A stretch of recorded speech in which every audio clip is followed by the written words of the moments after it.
A&M. And we're getting set here at Jolie Griffin Field. This Samford club finally back at home after playing 8 of their last 9 games on the road. They're back in the friendly confines of Jolie Griffin Field. And as I welcome in John McAfoose, this Samford club, John, is happy to be back in action, but more than anything, just happy to be playing back here at home. It's been a couple of long road trips the past couple of weekends. Yeah, we were talking about how their last home game was against Troy, and it feels like a month ago. It hasn't been that long, but as you said, a really long road trip and a good one. 2 out of 3 from the Kansas Jayhawks. Always a good trip when you can take 2 out of 3 and win a series from a Power 5 school. Got a win over Birmingham rival UAB last week, and then 2 out of 3 from VMI in their SoCon series opener this past weekend. And in that series, the offense got started a little bit slow, only 7 hits through the first couple of games, but one game, 2 really on the back of Jesse McCord, who was fantastic. Yep. Only 1 run on 1 hit through 7 innings, and they won a 2-1 game. And then on Sunday, the Bulldogs offense really exploding for 13 hits and 9 runs, paced by a 2-home run, 5 RBI performance from Kevin Williams Jr. Big start for the Dogs in SoCon play. They win their first series, their 5th series win in a row. On the other side, Alabama A&M comes in struggling just a little bit. The visiting Bulldogs have dropped their last 5 in a row, including a weekend sweep at home to Jackson State in SWAC conference play. And John, a big reason for their struggles, not recently, but really all season, has been on the mound.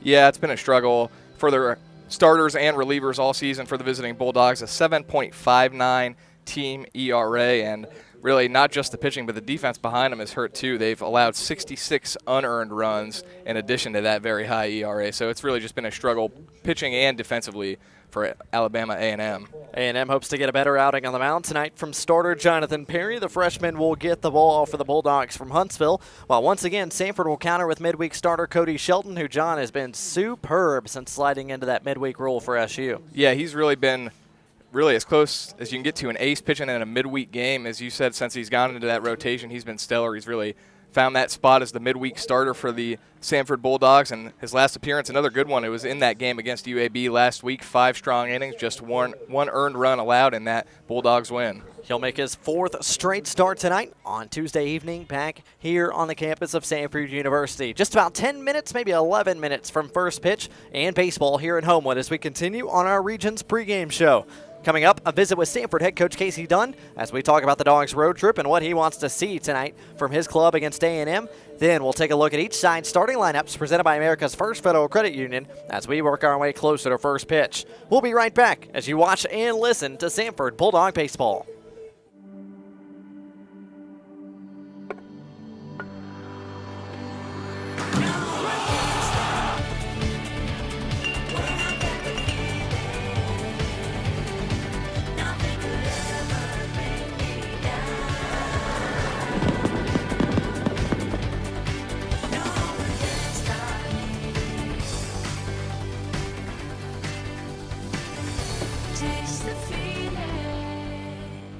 Game day brings out the best in all of us.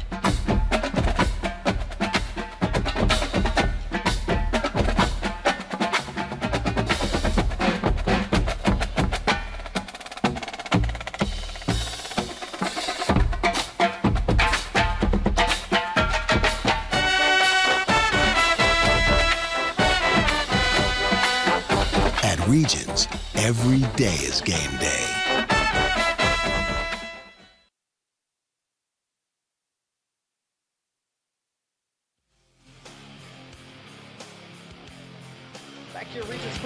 Samford dugout as Samford gets set to take on Alabama A&M. Time for our Nike Scouting Report with Samford head coach Casey Dunn. And Coach, first time been able to talk to you in a couple of weeks, and your team's been on the road for, it seems like, the better part of 2.5 weeks now. 2 of the longest trips that you'll make, really. And when Samford's playing on the schedule, you play Kansas and VMI back-to-back weeks. If I told you you went 4-2 in that 6-game stretch, would you have taken that before that? You know, especially getting 2 at VMI, you know, to start conference and winning that series. I think it was a productive road swing. We get right back on the road again this weekend, so, you know, kind of a 3 straight weekend trip. So a tough little run for our guys. Nice to be back home at night. You know, it's nice to to be back here and hopefully get some rest for a little while this week before a tough weekend. And you mentioned the importance of the BMI series. It was nice to get the 2 or 3 at KU, but to get conference play started off on the right foot, how important was that for the confidence of a team that you have this year that's a bit of a younger team than you've had in years past? I think just, going on the road at Kansas and winning a road series was big because it's the first time we've done that. And then, losing on Friday, come back to win that series was great. And, I really think it helped prepare us for what was a tough Friday night at VMI. We ran into a great arm who just beat us. But our guys was able to kind of rally behind the weekend before of, hey, we've been here, and come back and get a great win on Saturday. Jesse threw the ball extremely well to get a good win, and then, Sunday kind of pull away early only to make it exciting late. Jesse McCord, you mentioned, had a great Saturday. Wyatt Burns with 2 saves in back-to-back days to win 2 or 3 at VMI. Your bullpen with Wyatt Burns has been excellent. Your team is undefeated. Win taking a lead into the 6th, 7th inning so far this year. Talk about how important that's been to this team so far. Well, the growth of the bullpen has really been impressive. And again, I think some of our growth is starting to limit who's throwing and getting more work for the guys that have been throwing the ball well. Which is important. You don't want to overuse guys. At the same time, it's tough to get better if you're not throwing consistently. And we've been able to do that where, we've been able to keep it to 4 or 5 guys out of the bullpen. And I think those guys' development is showing right now. Speaking of guys that have been throwing well, the guy on the mound today for the Samford Bulldogs, Cody Shelton, makes yet another midweek start, and a guy who we didn't really think was going to see a lot of starting roles, but he's kind of come out of nowhere here early on in the year and has really pitched the ball well. What's been the key to his success in the midweek so far? I think number one is he's thrown strikes, and obviously everything starts with getting the ball over the plate, but he's thrown strikes, and for the most part done it with several pitches. I thought UAB, his last midweek start was probably his worst, just because he really had to rely on his fastball more than anything else, whereas in the previous start he was able to mix a changeup, breaking ball, pitch behind in the count with the all-speed some. And at UAB, thankfully he was able to beat him with his fastball. So, I hope he, kind of gets back to what he was a couple weeks ago.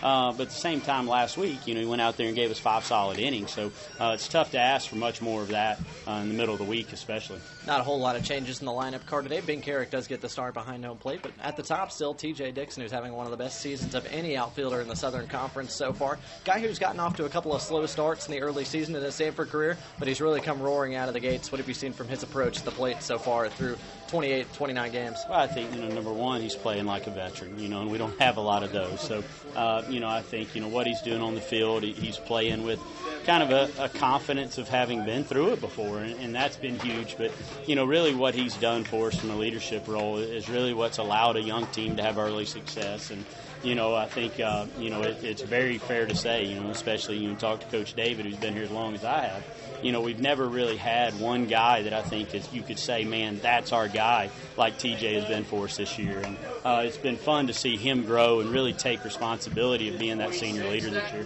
One of the things that's been costing this lineup, too, over the last couple of weeks that I haven't had a chance to ask you about is the rotation in the DH spot. You've seen some guys around college baseball, most notably Tim Corbin, kind of go with the pitcher placeholder in the DH, and then you swap in your DH based on the situation. What kind of led you to going with the DH role in that position, and how's it worked over the last couple of weeks? I think, we kind of went to it because not one person's really claimed ownership of that spot. And, whether it's, really kind of late, Sam Teeks had some really good at-bats for us. Arrington, Grant, Ryan Crockett. There's been some guys that have kind of been right there together. And, I think some of that decision when it rolls around is situational. And then some is just who we think's the best matchup with the guy throwing.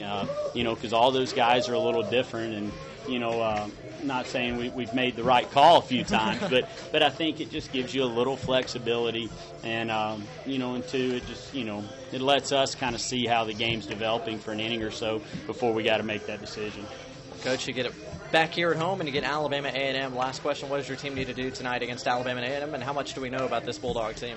Hey, it's a young club. It's a team that came in here last year and whipped us one game. Hopefully we don't see the guy that pitched because he was pretty good. I think he's second in the country in strikeouts right now.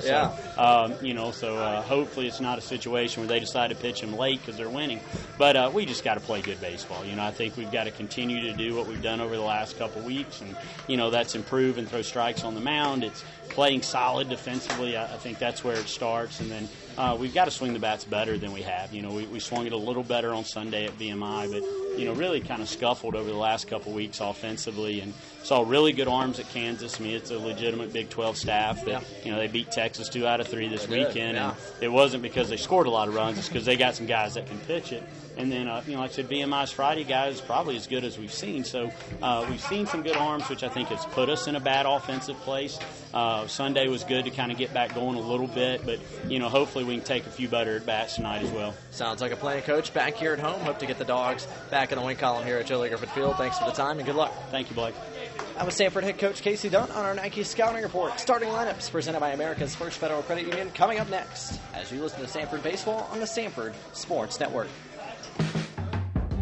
Canadian bacon, Italian sausage, Spanish olives.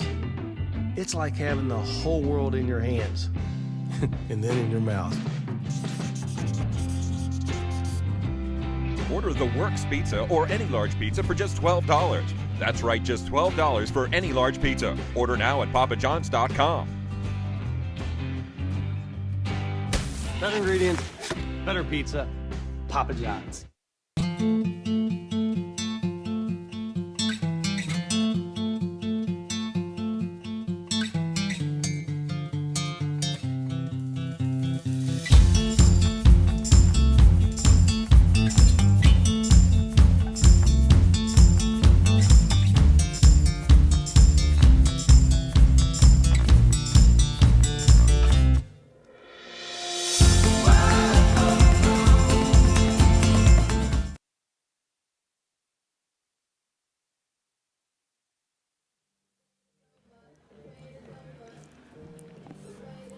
National anthem complete here at Joe Lee Griffith Field, and we are just about ready for baseball as the Bulldogs have taken the field. That's the Samford Bulldogs wearing their home cream jerseys today, outlined in blue with the blue caps, and it's the visiting Alabama A&M Bulldogs who are getting ready to take their first cuts of the night. Time to introduce our starting lineups presented by America's First Federal Credit Union online at amfirst.org.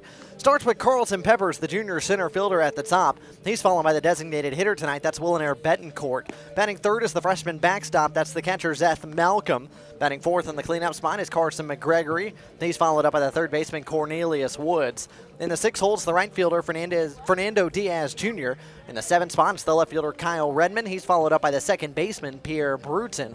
And batting ninth, it's the shortstop, Brandon Whitaker, with Jonathan Perry, the freshman, on the mound for Alabama A&M. Dogs defensively, in left, it's Kevin Williams Jr. In center, TJ Dixon. In right, Jordan Busey. And then around the horn, at third, Taylor Garris. At short, Brandon Fryman. At second, Troy Dixon. At first, Austin Edens. Ben Carrick gets his sixth start of the year behind home plate.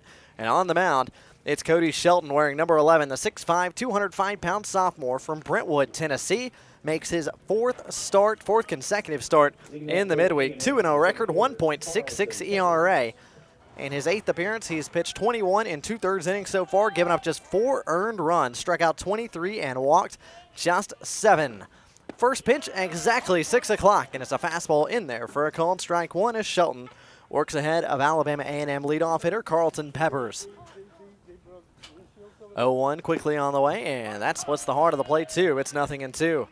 Alabama A&M, pretty young lineup. Peppers just one of 3 upperclassmen, 2 juniors, including Peppers, and just 1 senior in Cornelius Woods in this starting lineup for the visiting Bulldogs. 0-2. Slider misses off the plate. It's 1-2. Umpires tonight behind home plate, Larry Short. Down the first base line, it's Michael Hammonds. And down the third base line is Ricky Powell. 1-2 on the way from Shelton. Breaking ball hit on the ground left side. That's Brandon Fryman, the shortstop. Throw to first is in plenty of time to retire Peppers.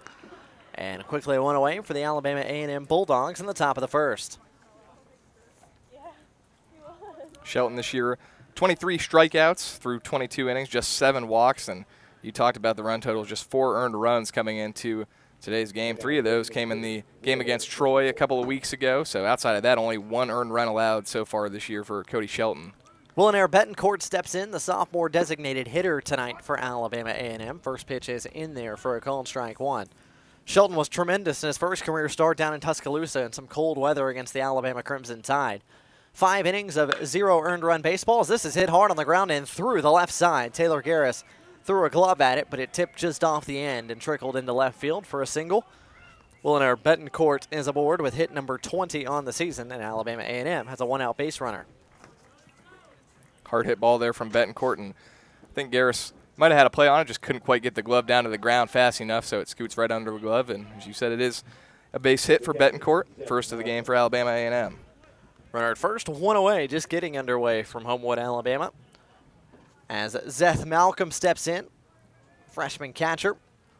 As you mentioned, one of quite a few underclassmen in the lineup card tonight for Alabama A&M. This is chopped on the ground towards second. Dixon turns, spins, gets the one at second, and they'll turn it. 4-6-3 double play as Troy Dixon with a nice feed to Fryman covering the bag at second, and Fryman is able to turn the double play. 4-6-3, and Cody Shelton faces the minimum in the top of the first. Scoreless ball game. Bulldogs coming to bat for the first time tonight when we come back on the Samford Sports Network. Human beings can be hungry anytime they please. Maybe you messed up and didn't eat enough lunch. Perhaps dinner is very far away. It doesn't matter. Come to Arby's and solve your hunger problems with dollar sliders, cookies, small-size fries, drinks, and shakes, each for $1 from 2 to 5 p.m., not a.m. Arby's, we have the meats. At Express Oil Change and Tire Engineers, we believe in service. Maintenance service, tire service, repair service, and most importantly, customer service. We believe in treating our customers with respect and integrity while offering all the services you need for your car.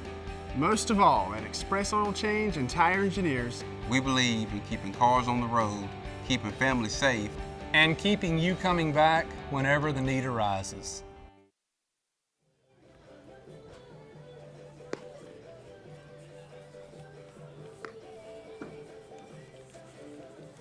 Blake Gardner, John McAfoose on the Samford Sports Network, whether you're watching courtesy of YouTube Live or listening on FM 91.1 WBSU. Glad to have you as the Bulldogs of Samford are finally back home after a long stretch there on the road. They'll hit the road again this upcoming weekend.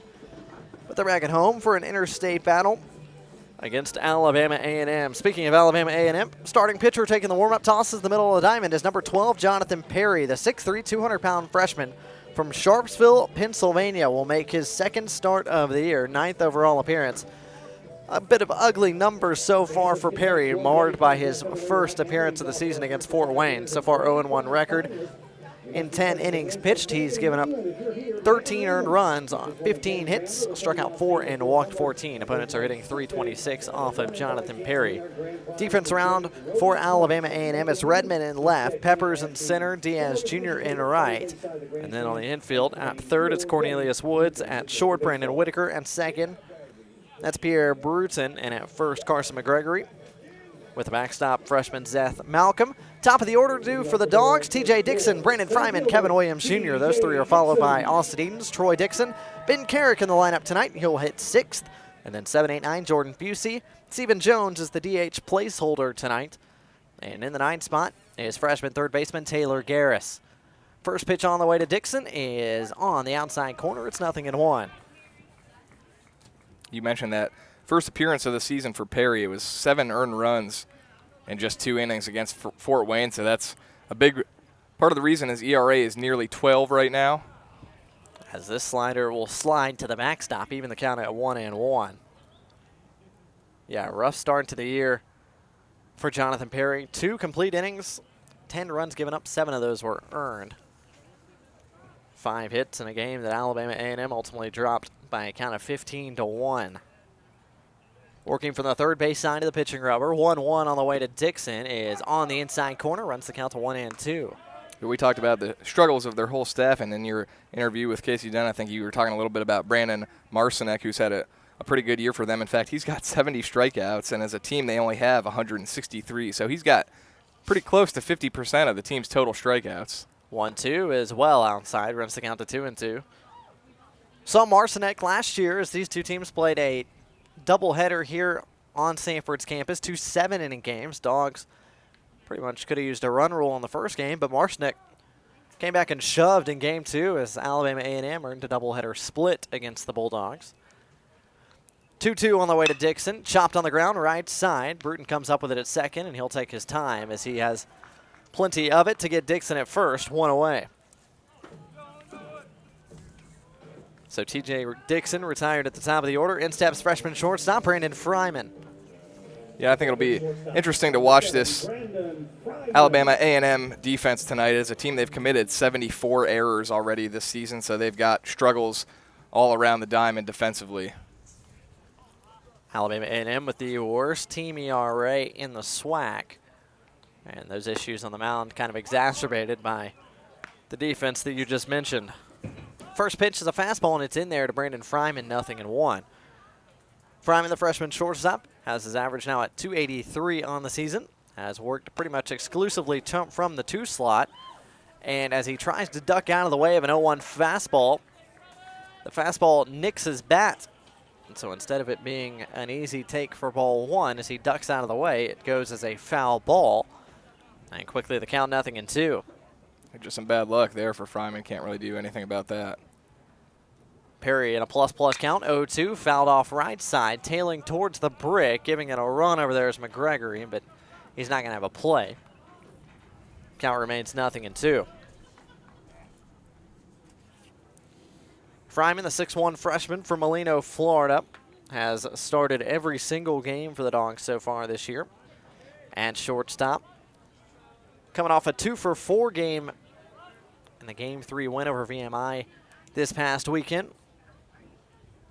As the 0-2 is on the way, and that is well behind Fryman to run the count to 1-2. 2-for-4 for Fryman, a couple of runs scored. One of those hits was an extra base hit. Also drew a walk, so 3 out of 5 times aboard for Brandon Fryman in that series finale. After going through a bit of a stretch where he had been hitless for the weekend before coming through with a solid performance at the plate in Sunday's Game 3. 1-2 is a slider, and it's off the plate. Yeah, you mentioned Fryman starting every game. Really, the top of the order has kind of been a model of stability for Samford, with Dixon, Fryman, Williams, and Edens all having started 28 games, and then Troy Dixon and Fusey and Garris have started 26, 25, and 24, respectively. So not a lot of changes throughout the year for the Samford lineup. 2-2 on the way. That's off the plate, and good at-bat from Fryman. From 0-2, the count's now full, 3-2. Yeah, those top 4 have been pretty much stalwarts for the Dogs offensively. Troy Dixon been a virtual lock in the 5 spot as well, as you mentioned. Ben Carrick gets the start today to give Anthony Mulrine a day off in the 6 spot. Payoff pitch on the way to Fryman, downstairs, ball 4. Brandon Fryman from an 0-2 hole works his way aboard as he draws the base on balls. Bulldogs have their first base runner of the night. And with 1 away, Kevin Williams Jr. will stride in. Yeah, and the walks could become a big issue for Jonathan Perry on the mound for the visiting Bulldogs tonight. As you said pregame, 14 walks to just 4 strikeouts in his 10 innings pitched so far this season for Perry, and here he issues one quickly in the first inning. Fryman, the runner at first. Second on the team in stolen bases so far this year for Samford, just 4 of 8. 4 stolen bases. Troy Dixon third on the team with 3. T.J. Dixon, the leader in that category, 7 of 8 so far out of the leadoff spot. Fryman not running. First pitch to Williams Jr. is on the inside corner for strike 1. Late trigger there from Larry Short behind home plate. But the count will move to 0-1. Speaking of guys that had really good Sundays, Kevin Williams Jr. Guy was outstanding for the Dogs offensively in Sunday's series finale against VMI. Home runs in back-to-back innings as he takes downstairs to run the count to 1-1. 5 runs driven in that game, and home run total up to 10 now, which is good for tied for 10th in the country right now.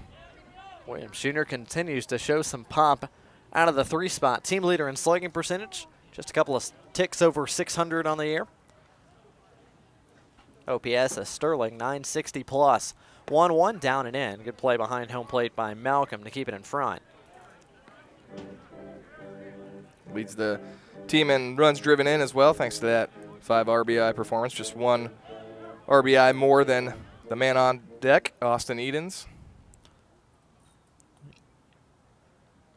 Fryman a decent lead over there at first. Perry having to work from the stretch with 1 away. In the first stands at the bottom of the first. 2-1, big cut, but Williams Jr. comes up empty. Evens the count at 2-2. Scouting report on Jonathan Perry for the Samford coaching staff that they got. Fastball, low 80s, 80 to 82. Secondary pitch is a slider. Does have a changeup to his arsenal as well. That will roll in there in the low to mid 70s. 2-2 on the way. That is downstairs. Williams thought about it, but pulls the hands back. Second straight full count. 3 balls, 2 strikes, and 1 out. We'll see if the Dogs put Fryman in motion over at first.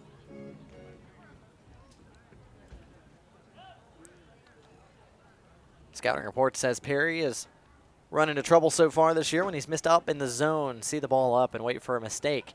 Payoff pitch, Fryman not running, and Williams Jr. strikes out swinging. Throw down to first to try to backpick on Fryman. It's not in time, but Williams Jr. is the strikeout victim and out number 2 in the bottom of the first.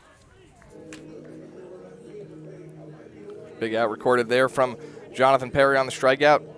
Possibly could keep him out of a big inning here. As you said, a couple of full counts in a row. The last thing you want to do is walk back-to-back batters here in the first inning, but rebounds after that walk of Fryman to get Williams swinging. Austin Eden's down to the plate. One of 2 guys in this lineup. Make it 3 that have an average over 300 entering play this evening. And he takes the first pitch inside for ball 1. Austin Eden's, of course, the Bulldogs' lone All-American selection.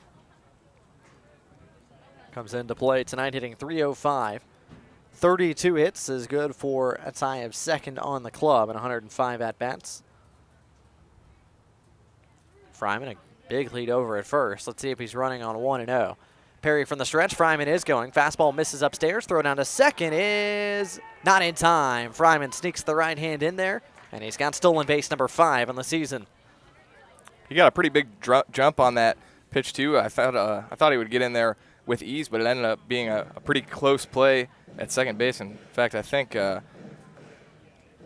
shortstop there, Brandon Whitaker, actually thought he got him. It looked like he maybe took a step towards the dugout before umpire ruled that he was, in fact, safe. Good throw there from Malcolm to try to nail Fryman at second base. Tough pitch to run on there. Fastball up in the zone. Malcolm had a clear sight line on the throw down. But Fryman picks up the swiped back, and he works himself into scoring position with 2 away. RBI chance now for Austin Edens. The 1-0 was upstairs, so it's 2 balls and no strikes to the Bulldogs cleanup man. 2-0 on the way. Hit through the left side for a single and into left field. Fryman's being waved around third, and there will be no play. Fryman will score without a throw. It's a 2-out RBI single from Austin Edens, and the Dogs are on the board quickly. Make it 1-0 Samford. Yeah, a hard hit ball there through the left side of the infield from Edens, and Fryman being waved the whole way from Tony David, and they were willing to test the arm of left fielder Kyle Redmond, but didn't even have to as no throw comes into home plate. Instead, just hits the cutoff man to prevent Edens from taking the extra base there. Love Brandon Fryman utilizing the speed as he got himself into scoring position. Turned out to be a big stolen base as Edens brings him home on the soft liner, kind of off the cap of his bat, but he got just enough of it to get it through the left side. Give the Dogs an early 1-0 lead. I say the Dogs, the Samford Bulldogs. Both teams the Bulldogs tonight, Alabama A&M and Samford. Edens a short lead over at first. Dixon turns and squares, but pulls it back as it misses downstairs for ball 1.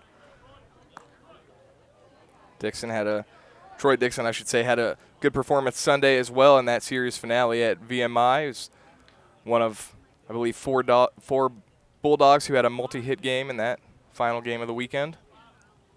Already saw the first Dixon in the lineup. TJ Dixon off the top. This is Troy Dixon, the sophomore second baseman, hitting in the 5 spot as he has for the majority of the year so far, and he's up ahead 2 balls and no strikes after that changeup stays away. Time called as Perry will get a visit on the mound from his freshman catcher, Zeth Malcolm. Troy Dixon from Mobile and UMS Wright High School. 4 hits on the weekend against VMI. 3 of those coming in Sunday's series finale. 3 out of 4, as you can sense a theme here. The Dogs offense kind of came alive there on Sunday after being tied down on Friday, and really was tied down most of Saturday too. Saturday was a pretty outstanding pitcher's duel.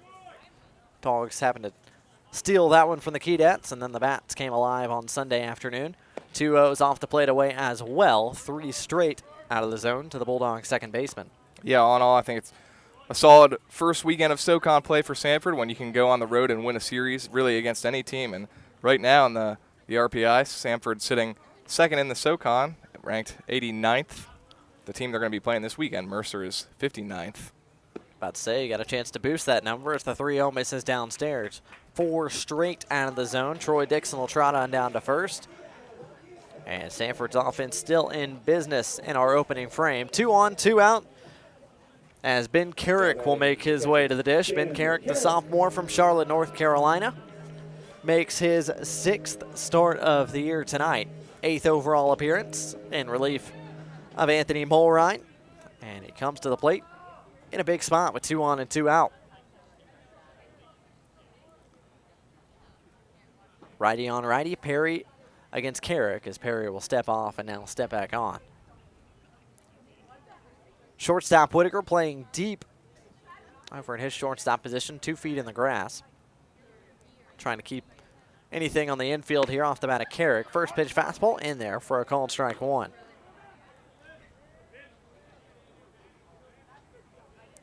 Carrick making his first start since March 14th against Jacksonville State game. Also made an appearance in that game at Troy back on the 21st. Didn't start that game, but did enter as the 0-1 is on the way, and that's downstairs. 1 ball, 1 strike to the catcher from Audrey Kell High School in Crown Town. Carrick so far this year, 4 hits and 18 at-bats. Does have an RBI and an extra base hit to his credit. Does have a 2-out hit to his credit as well. Digs in, 1-1 on the way, and that's off the plate away. 2 balls and 1 strike. A lot of easy takes this inning for the Samford batters. When Perry's missing, he's really not missing with close pitches. A lot of them that are well out of the zone. A couple that we saw earlier, even behind the runners when Fryman was at the plate. So a lot of easy takes for the home Bulldogs here in the first inning. There we go. Made a distinction there. We're gonna be doing I'm gonna that struggle. all night. I'm gonna struggle with that. The Bulldogs versus Bulldogs. 2 balls, 1 strike. The count. Perry from the stretch looks at second, comes home. That fastball's downstairs. 3 balls and 1 strike. You run into that problem one time a year in Southern Conference play. The Citadel Bulldogs, of course, the other Bulldogs in the Southern Conference, but you can usually cop out and call them the Cadets, since that's one of 2 military schools in the Southern Conference. And they'll be here for our first home SoCon series next weekend. That's actually a Thursday, Friday, Saturday series rather than Friday, Saturday, Sunday. It is Easter weekend, necessitating an early start to that 3-game set. Dogs will be in line for plenty of home games after they get through this road stretch. Perry from the stretch, 3-1 on the way. Fastball at the letters and in there for a call and strike 2. And now the carousel will be in motion with 2 on, 2 out, and a full count. Edens will get a head start from second, and Dixon will get a head start from first, as all the A&M infielders will play behind those respective runners. Payoff pitch on the way in the dirt, ball 4. Carrick with another easy take, and he'll trot on down to first. It's back-to-back walks issued by Alabama A&M starter Jonathan Perry, and it loads the bases with 2 away as Jordan Busey will come to the plate. Yeah, Perry really just hurting himself here in the first inning, and we talked about how walks are going to be an issue, and 3 of them already here in the first. Just 1 hit allowed, but 3 walks, and when you give out that many free passes, it's going to come back to hurt you, and Samford, of course, would love to really capitalize on those free passes right here with a big first inning. Time called as Alabama A&M head coach Mitch Hill will make his way to the mound to talk to his young freshman right-hander. Perry so far in the inning, 31 pitches thrown against 6 hitters, and hasn't exactly been the picture of efficiency thus far. Just 12 strikes from Perry to this point. Mitch Hill out to talk to him. Hill is entering his 4th year as the head coach of Alabama A&M baseball. He was the 2015 SWAC Baseball Coach of the Year. Had a couple of strong seasons in the first 2 years of his tenure. Program kind of took a step backwards last season, 13-44 last year for Alabama A&M, and so far another rough start, 8-24 for the Alabama A&M Bulldogs. They played 32 games already. Bulldogs of Samford have played just 28. Enter with an 18-10 overall record. Yeah, it's been especially rough for Alabama A&M for non-conference games. Only 3 non-conference wins. They're deep into their SWAC schedule already with a 5-7 conference record. So hanging around that 500 mark in the SWAC, but out of conference, it's really been brutal for Alabama A&M so far. Busey off the cap and right back to Perry, who gobbles it up, and the Bulldogs are going to leave him loaded as Perry flips to first and plenty of time to get Busey. Mound visit from Hill works as Perry gets Busey to chop right back to him. Bulldogs do pick up one, but they leave him loaded. We head to the second next on the Samford Sports Network. Game day brings out the best in all of us.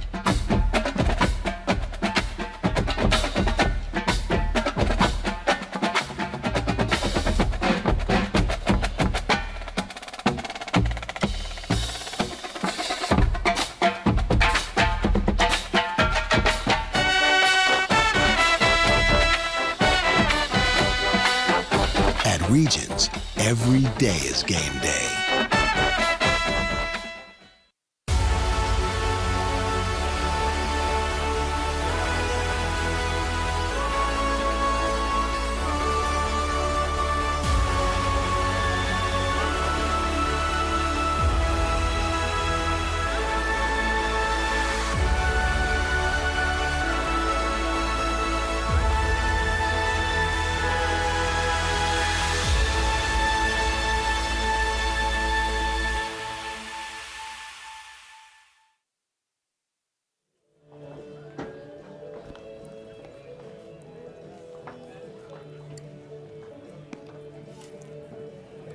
Samford fans, we've talked about it a little bit. Due up next for Samford baseball after this home game with Alabama A&M is complete. It's the second straight Southern Conference road trip, third overall as the Dogs head to Macon, Georgia to face the Mercer Bears. Friday at 5 p.m. Central Time start, Saturday at 1, and then Sunday at noon. Live video for games 1 and 2 on ESPN3 for sure. Not sure about game 3 yet. We'll have to check on that with our buddies over at Mercer. And for game previews, recaps, media links, and more, that's all available at SamfordSports.com. And then after that, the Bulldogs will be back home at Joe Lee Griffin Field to host the ranked Auburn Tigers. And after the game, it's our annual Diamond Dig. Plus, it's a pink out game for Bulldog baseball as we partner with Zeta Tau Alpha to promote breast cancer awareness and education. First pitch, top of the second, Cody Shelton pours in a fastball to Carson McGregory, the junior first baseman for the A&M Bulldogs. First lefty in the lineup, one of two in this A&M lineup this evening. As the 0-1 is fouled off right side, Shelton continues to pound the zone. It's 0-2. McGregory having a good season for this Alabama A&M squad. He started all 32 games for the visiting Bulldogs, hitting .314 with 10 doubles. Working out of the cleanup spot tonight, the 0-2 well up and away. 1 ball and 2 strikes is the count to McGregory, you mentioned. One of the best bats in the lineup for the Bulldogs so far. He and the guy hitting right behind him, Cornelius Woods. 1-2, fastball up in the zone, yanked right side, but tailing well foul. And out of play. Yeah, McGregory second in average on base and slugging percentage, and the leader in all three of those categories, as you said, is the man on deck, Cornelius Woods. Shelton working from the full windup, 1-2 on the way. Slider popped up weakly, shallow right field. Dixon going out at second base, and he's going to call everybody off and make the catch just in the shade for out number 1 here in the top of the second as the sun continues to set here at Joe Lee Griffin Field. Approaching the bottom of the hour, it is absolutely perfect baseball weather on this Tuesday night here in Birmingham. 81 degrees here in Homewood with just a little bit of breeze working its way down into the 70s as we continue in this game. Can't ask for much better baseball weather tonight. Cornelius Woods takes a first pitch breaking ball from Shelton, and it's in there for a called strike 1. Woods, .340 average, .390 on base, and .485 slugging. 7 doubles, a home run, 14 driven in. Been a stellar offensive campaign for him so far. The lone senior in this starting lineup. Guy who's made an appearance on the mound as well against Savannah State way back in February. Woods, a redshirt senior from Selma, Alabama. 6'1", 220 pound. Secondary education major. Takes a big cut at a fastball, but nothing but air. It's 1-2. Bulldog outfield straight away. Williams Jr. a couple of steps back in left. It doesn't matter as it's back-to-back fastballs powered by Cornelius Woods. Cody Shelton records his first strikeout of the night. And quickly 2 down.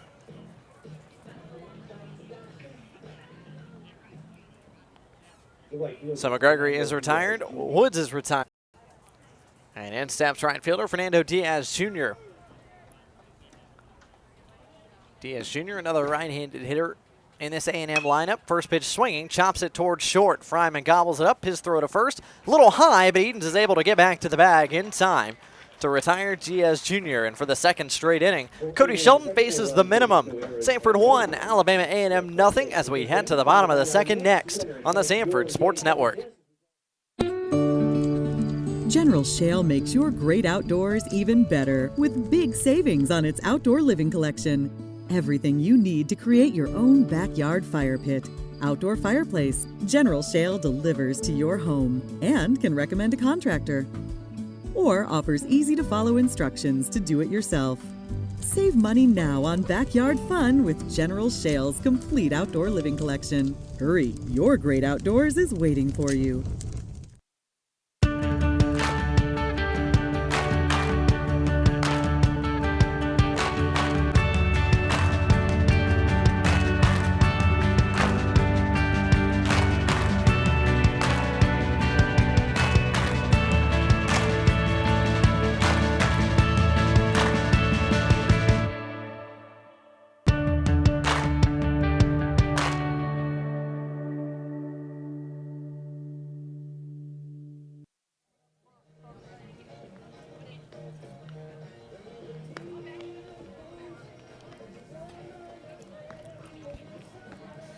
Eight, 9, and 1 due up for the Dogs, and with that being the designated hitter spot for Samford, not really sure who you're going to see. Looks like it's going to be Ayrton Schaefer who's going to lead off for the Bulldogs out of the DH spot. Over the last couple of weeks, Samford head coach Casey Dunn, filling out the lineup card, has gone with a placeholder designated hitter look, meaning that you'll usually see some random pitcher dropped in there, usually the guy who started the last game who you know is not going to pitch at all until you kind of decide on who that designated hitter is. We talked about it in our Nike scouting report on the pregame. And it's Ayrton Schaefer who's going to step in the DH role here in the bottom of the second. Schaefer from Memphis, Tennessee, the freshman. Big right-hander, 6'2", 225 pounds. Actually lists his hometown as Collierville, Tennessee, just outside of the Memphis city proper. And he takes the first pitch fastball upstairs for ball one. And he's got some pop in his bat as well. 4 home runs on the season for Ayrton Schaefer. Third best on the team behind Williams and Edens. Schaefer, plenty of pop. A guy that started the season in the DH role, has been kind of floated in and out of it over the last month and a half or so. He's up 2 balls and no strikes right now against right-hander Jonathan Perry. Certainly he's got some contact issues with 24 strikeouts and just 54 at-bats, something they would like to see a little bit of a better contact rate from him. 2-0, slicing into right. Is it going to fall in? It will, just over the outstretched glove of the second baseman, Bruton. And Ayrton Schaefer has got himself a leadoff hit in the bottom of the second. You mentioned like to see Schaefer make more contact. Got just enough of the barrel to it to flip it into shallow right for a clean single. Yeah, just kind of fisted that one over the head of second baseman Pierre Bruton. So leadoff base runner for the Samford Bulldogs here. So Schaefer the runner at first, brings up the 9-hole Taylor Garris, and guy who's been a pleasant surprise out of the 9 spot. You're almost scared to move him with how good his numbers have been. He's holding down the 9 slot in this Bulldog lineup. 333 average, 26 of 78. For the freshman at the hot corner, Taylor Garris, turn and throw towards first. Almost threw it away, did Perry, as he kind of tried to lob it over there. And we're going to get some early action, I think, in the Alabama A&M bullpen. And Perry hasn't really thrown a lot this year. He's only thrown 11 innings now, including his 1 inning tonight. And all of his appearances, I believe, have all been either 1 or at most 2 innings. So it's probably not going to be a long outing for him on this Tuesday evening. Fastball misses upstairs to Garris. It's 1 ball and no strikes. Alabama A&M firmly in conference play, as you mentioned. Could be more of a Johnny Holstaff type of night for the visiting Bulldogs, as they've run a right-hander down the left field line. 1-0 on the way from Perry to Garris is off the plate away. Count out 2 balls and no strikes. Garris, the 6-foot freshman from Cardinal Mooney High School, Sarasota, Florida, making his 25th start tonight, and it's the Bulldogs' 29th game. coming off a multi-hit game in the Dogs' last midweek contest at UAB down at Regents Field. Dogs have been very good in midweek games so far this year. Wins over UAB, wins over Alabama, win over Auburn, win over Alabama State, and a split with Troy, so win over Troy as well. Looking for another midweek win over another in-state opponent. 2-0, that's down the heart. Count now 2 balls and 1 strike. We'll check on some of those other in-state rivals as they're in action across the college baseball world tonight, courtesy of our Papa John scoreboard. 2-1, Garris swings at a high fastball and pops it up straight back, giving it a look towards the screen is Malcolm, and he's going to run out of room as that ends up about 2 or 3 rows deep and sends everybody scrambling. Not the most aggressive approach from our fans there behind home plate. Really was hoping to see someone be proactive, kind of try to make a play there. Instead, it parted like the Red Sea here in our Jolie Griffin Field bleachers. Sent everybody scrambling. Count even, 2 balls, 2 strikes as Garris dinks back in. Perry a long look at first, now comes home, and that'll stay upstairs. Another full count from Jonathan Perry to another Samford Bulldog hitter. It's taken Perry 40-plus pitches to get through the Bulldogs lineup so far one time. This is pitch number 41. Schaefer is running with the pitch. 3-2 is flipped into shallow left and over the head of the shortstop Whitaker. Schaefer was running with the pitch, is going to end up at third. Good heads-up base running from him, and back-to-back singles from the Dogs. Now have runners in the corners and nobody out. Yeah, I think Whitaker thought he might have a play on that, and he kind of got turned around there deep in the hole. I think the ball just carried over his head a little more than he expected it to, and as you said, good heads-up base running from Schaefer, who was running all the way there and easily able to go first to third. So another big opportunity here in the second for Samford. Schaefer running with the pitch there, and you're right. I think Whitaker thought he had a play. It looked like it was going to be a double up right there, as there was not a whole lot Schaefer could do as he was running with the pitch. Instead, it gets just over the head of Whitaker into shallow left center, and Schaefer does a great job taking the extra 90 feet. Schaefer at third, Garris at first. Back to the top of the order we go. TJ Dixon gets his second look at Jonathan Perry, and he takes a first pitch fastball up for ball 1. Dixon rolled over a ground ball to Bruton at second in his first at-bat. But a guy who's third on the team in RBIs right now at 19 out of the leadoff spot has a chance to do some damage in the bottom of the second.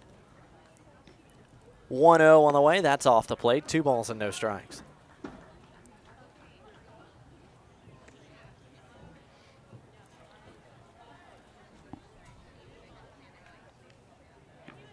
Looks like that's Tyus O'Neill down the left field line, getting loose for Alabama A&M.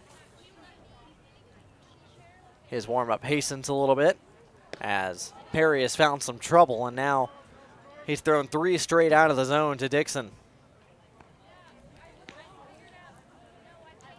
Brendan Fryman awaits on deck. Inning will most assuredly get to him. Just a matter of where the runners are on the bases when it does.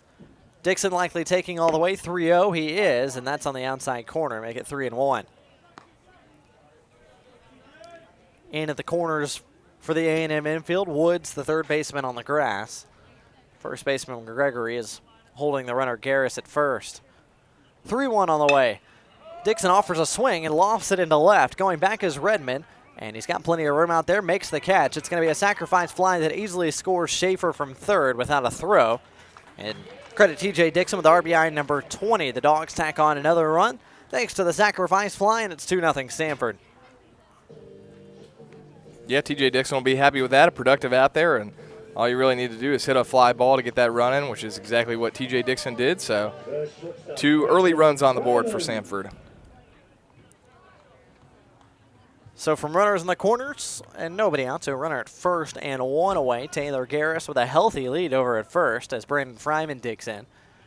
So much so that Perry is going to step off. Garris with the lead over there. Looks like he wants to run. He's all the way splitting the cut of the grass out there, almost daring Perry to throw it over. Perry from the stretch, couple of looks, now goes home. Fryman pops it up behind home plate again. Malcolm giving it another look towards the screen, and it's going to be out of play. And nice play behind home plate by a Samford fan who makes the catch. That's the proactive approach I was looking for right there. I believe that's Matt Carrick, the brother of Samford's starting catcher tonight, Ben Carrick, who comes up with that baseball. Nice play on the fly. As the grandstand here at Jolie Griffin Field continues to fill in. Great night for baseball in Homewood. Perry from the stretch, 0-1 on the way to Fryman. Fryman shows bump, pulls it back, snap throw down to first, and just getting back is Taylor Garris. Throw might have beaten him, but I think he was able to finagle his way around the tag at first base. Yeah, I mean, they had him there, and as you said, the throw was on the money. I think the tag was just a little bit late, but they definitely caught him leaning pretty far off of first base. Another big lead over there for Garris at first. Counts now 1-1. He's running on this pitch. That's downstairs, ball 2. Throw to second is not in time as Garris ends up with a stolen base. Another close play down at second. Not sure if Whitaker was able to hold on to the throw down. And Garris picks up stolen base number 2 on the season. He's in scoring position now. And the count 2-1 to Brandon Fryman. So some aggressive base running early from the Samford Bulldogs, showing they're not afraid at all to run on Jonathan Perry. Fryman with a stolen base in the first inning, and now Garris here in the second puts himself in scoring position. Perry not the quickest to the plate. And according to the scouting report, pop time behind home plate for Seth Malcolm is around 2.0. Gives you an opportunity to run if you've got a slower pitcher to the plate. 2-1, sky towards center. Starting back as Pepper's now racing in, and he's able to snare it in the air for out number 2 as Fryman is retired. And now the RBI opportunity will be passed to Kevin Williams Jr.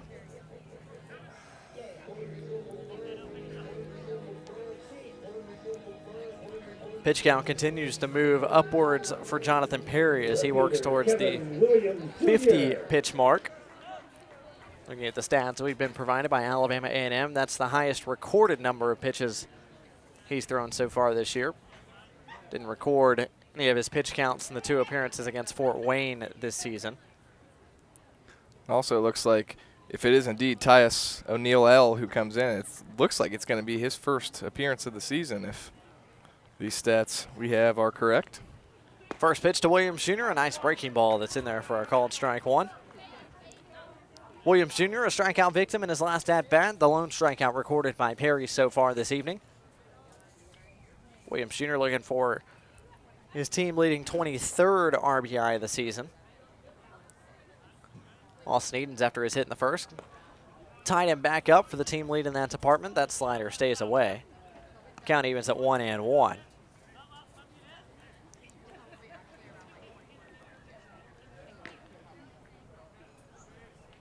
Dogs so far in the early going, 1 for 3 with runners in scoring position.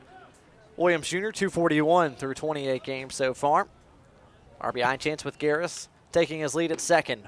1-1 off speed, just missed. Count is 2 balls and 1 strike.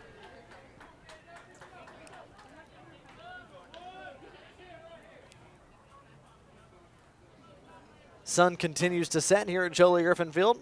Nearly all the playing surface covered in shade or shadows, as pretty much everything from the mound to the plate is now dark. 2-1 in the dirt. Good stop by Malcolm to keep Garris at second base. But Perry falls behind another Samford hitter. It's 3 balls and 1 strike. Definite hitters count for one of the most powerful bats in the Samford lineup. Also in the Southern Conference, you mentioned earlier those 10 home runs that are near the top of college baseball so far this year, including a couple of no-doubters in the Bulldogs' last game against VMI. 3-1 on the way from Perry. That's upstairs and ripped towards right. Is it going to stay fair? It will. It's going to roll towards the right field corner. Garris is going to score easily from second and cruising into second base. Kevin Williams Jr., they'll trade places as he comes up with a 2-out RBI double to give Samford a 3-0 lead. Yeah, good opposite field swing there from Kevin Williams Jr. Got a lot of room to play with out there in right field, and that one plenty fair down the right field line, an easy stand-up double. And another RBI for Kevin Williams Jr., number 23 on the season. So Williams Jr. comes through with a 2-out knock. Bulldogs' second hit with 2 outs already in this contest. After putting up 1 in the bottom of the first, they put up 2 here in the bottom of the second to give themselves a 3-0 lead. Austin Edens to the plate now with a chance to tack on some more. Perry from the stretch, first pitch to Edens is a breaking ball that misses outside for ball 1.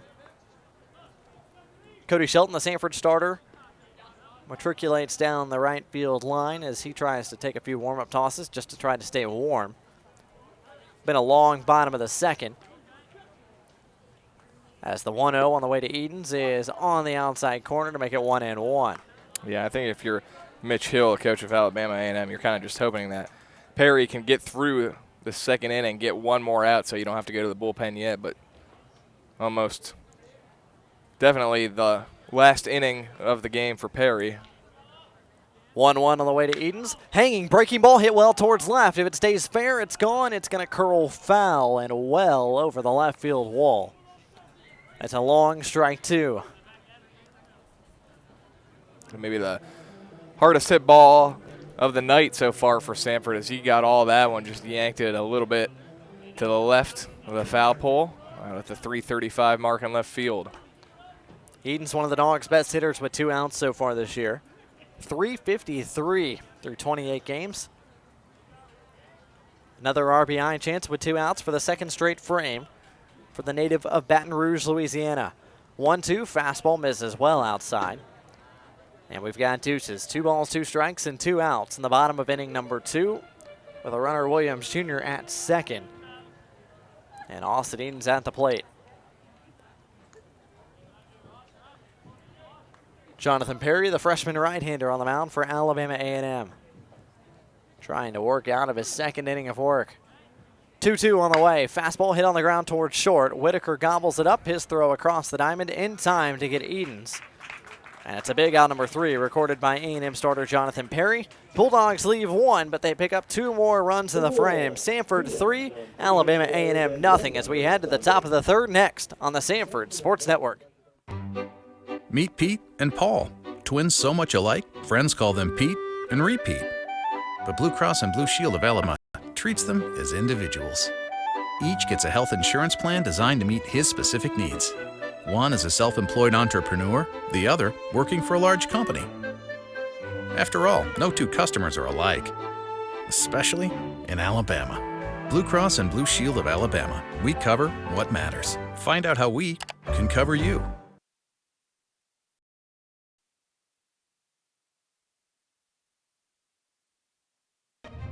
These are the student athletes. This is where they train. These are their homes. This is where they become Rhodes Scholars and academic All-Americans. These are the athletes they've always admired. This is where champions are crowned and moments are made. This is the Southern Conference. Top of the third coming from Jolie Griffin Field on the campus of Samford University. Homewood, Alabama. Cody Shelton has breezed through the first 2 innings of work, just 17 pitches. He's faced the minimum 6 hitters. 7, 8, 9 due up for Alabama A&M. Starts with the left fielder Kyle Redmond. One of 3 freshmen in the lineup tonight for Alabama A&M. He gets his first look at the big 6'5" Samford starter Cody Shelton. First pitch fastball misses just a bit upstairs for ball 1. 11th start of the season for the freshman Redmond, 9 for 38. Does have a triple and a home run to his name. 1-1, big cup, but he comes up empty, does Redmond. It's 1-1. Redmond wearing number 11, the 5'11" freshman from Kennedy, Alabama. Nice open stance in the right-handed batter's box as the 1-1 is bounced in there. Count out 2 balls and 1 strike.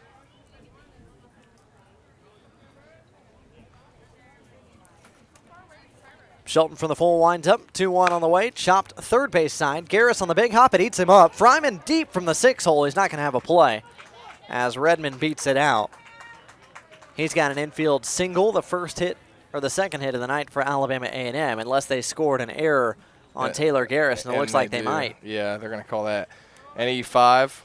You said it just kind of ate him up, but I think he did have a play on that ball, and it'll be an error for the third baseman, Taylor Garris, his 7th error of the season. So Garris is charged with the error after kind of getting an in-between hop over there at the hop corner. Showing bunt, pulling it back and taking a strike is the second baseman Pierre Bruton. Alabama A&M maybe trying to put on a sacrifice bunt, get the runner over. Shelton working for the stretch with nobody out, top of the third. Redmond the runner at first. Short lead over there. As Shelton turns, spins, and fires to make sure Redmond's not going anywhere. Redmond just 1-1 in stolen bases so far this year.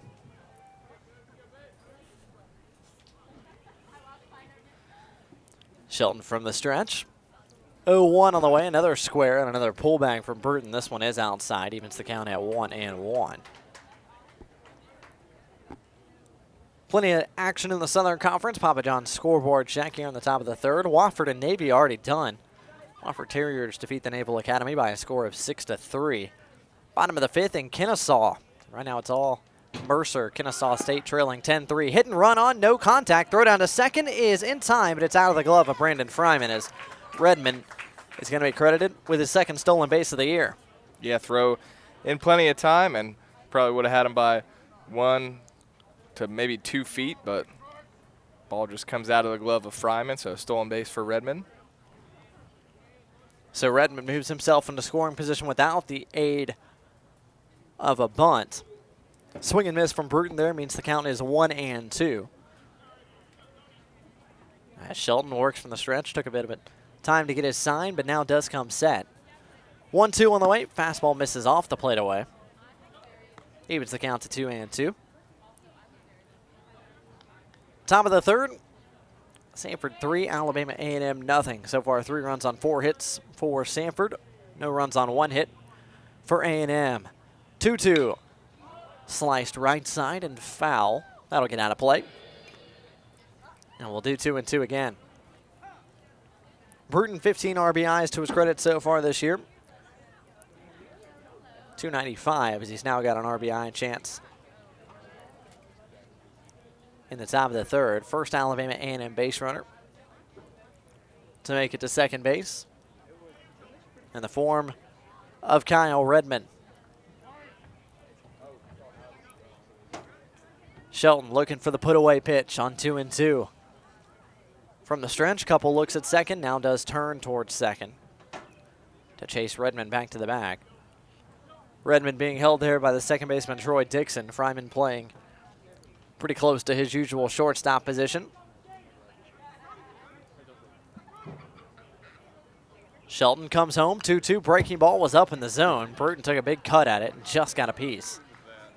To foul it away, count remains 2 balls and 2 strikes. So Mercer up 10-3 on Kennesaw State. Samford took 2 of 3 from VMI this past weekend. Right now the Keydets locked in a 2-2 tie with Longwood in the bottom of the 5th. Shelton tries to put away Bruton once more on 2-2. This is hit hard towards center. Dixon on the run, dives, it's not going to get there, and it's going to roll past him as well into left center. Williams Jr. comes up with a loose ball, but the runner from second will score, and Bruton's going to trade places with him.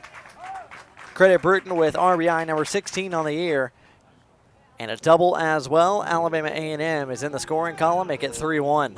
Yeah, Dixon is a great defensive center fielder. I'm not sure that was the wisest decision to dive for the ball in that situation. It clearly looked like it was going to land in front of him, and at that point I think you're better just putting on the brakes and not letting the ball get by you, but because he did dive, the ball scoots past him and allows Redmond to score easily.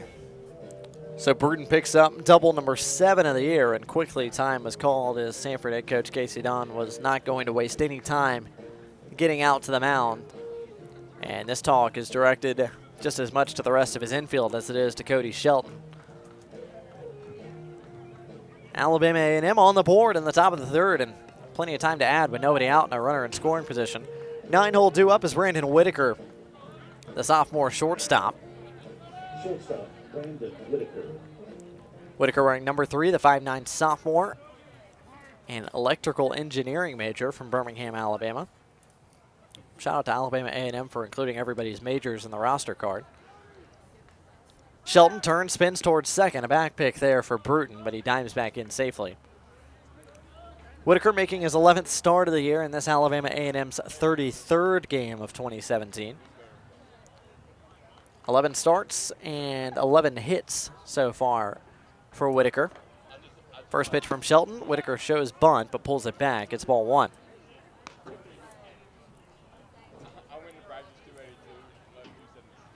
Cody Shelton cruised through the first two frames but has run into a bit of turbulence here in the top of the third.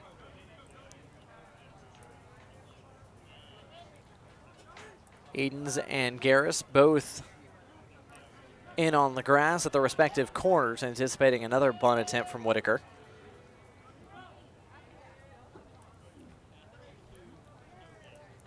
Whitaker digs in. Shelton a long look at second, 1-0. Does turn and square, but doesn't make contact. It comes up empty. It's 1-1. So Whitaker can't get the bunt down. It allows the count to even at 1 apiece. 19 sacrifice bunts so far this season for Alabama A&M, and another failed one right there as Whitaker fouls this over the press box in the bunt attempt. It's 1-2.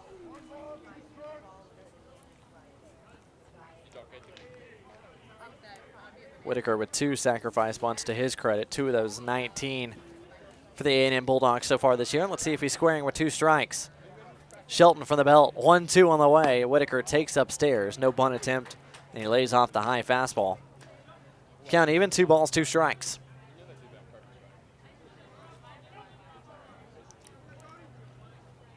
Shelton trying to put away the 9-hole. Brandon Whitaker. 2-2 offering. Down in the dirt. Good stop by Carrick behind home plate. Count runs full. 3 balls and 2 strikes. Bottom of the order, putting together some good approaches against Cody Shelton to start the top of the third. Redmond worked his way aboard. Bruton with the double, and now a 3-2 offering due to Brandon Whitaker.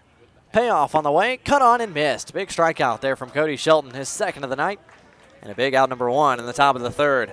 Yeah, picked a good time to get that second K of the game for Shelton. Trying to diffuse a little bit of a rally from the bottom of the order of this Alabama A&M lineup. So back to the top of the order we go. It's Carlton Peppers, the starting center fielder, who gets his second look at Shelton in the top of the third. Here in the top of the third. Shelton a couple of looks at second base, now comes home. First offering is a breaking ball that just misses downstairs for ball 1. Peppers 0 for 1 so far tonight, grounded out to Brandon Fryman to lead off the game. Drops the average now to 270 on the year, 31 hits and 115 at-bats. 273 hitter with runners in scoring position so far. As Shelton comes home, the 1-0, big cut, but Peppers comes up empty. It's 1-1.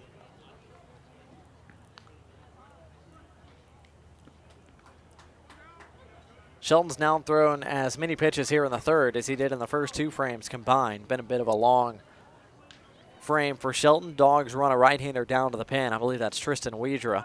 Shelton spins towards second. Throw to check on Bruton is not in time.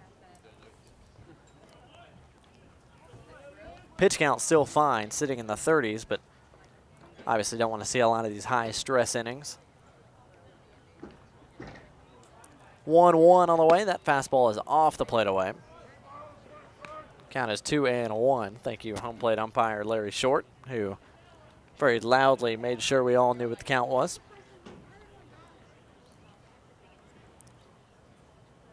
Shelton trying to even himself back right here. 2-1 on the way to Peppers. Off speed, fouled straight back. Count even 2-2. Over in South Carolina, the Citadel and Charleston Southern playing a good game right now. Charleston Southern on top 5-4 in the top of the 7th. In Johnson City, Tennessee, Appalachian State up 2-0 early. The bottom of the third against ETSU. Furman on the road to take on the number 12 team in the country tonight. That's the South Carolina Gamecocks, and right now it's the Paladins 1, Gamecocks 0 as they play in the bottom of the second. 2-2 on the way from Shelton to Peppers, just getting a piece at the plate as Peppers to stay alive. Count remains 2-2.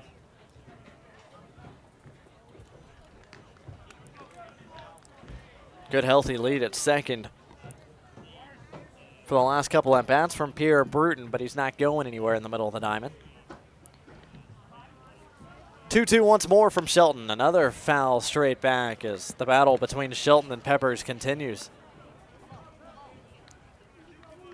Alabama A&M hitters making Cody Shelton work here in the top of the third. Smooth sailing for Shelton for the first couple of innings, but as you said, it is turning into a high-stress top of the third for Cody Shelton, and Peppers really trying to rack up his pitch count a little bit.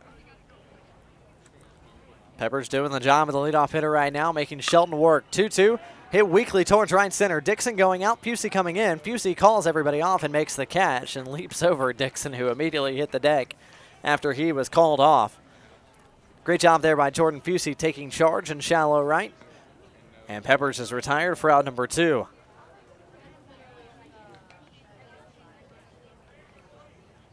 So Shelton, after allowing the hit by Bruton that allowed him to get to second base after Dixon came up empty on the dive, has battled back with a strikeout and a flyout, and now is one pitch away from working out of the top of the third. Willinaire Betancourt strides in. First pitch to him is cut on and missed. It's 0-1.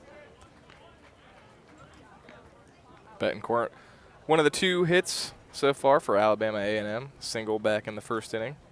Was then eliminated on a 4-6-3 double play. 0-1, that is just off the plate. Make the count 1 ball, 1 strike. Betancourt, a guy that Alabama A&M hoping to get going. He's the designated hitter tonight. And so far in the year, just 20 hits and 111 at-bats, counting the hit back in the top of the first. 1-1 offering is up high. Betancourt chases and fouls it off. It's 1-2.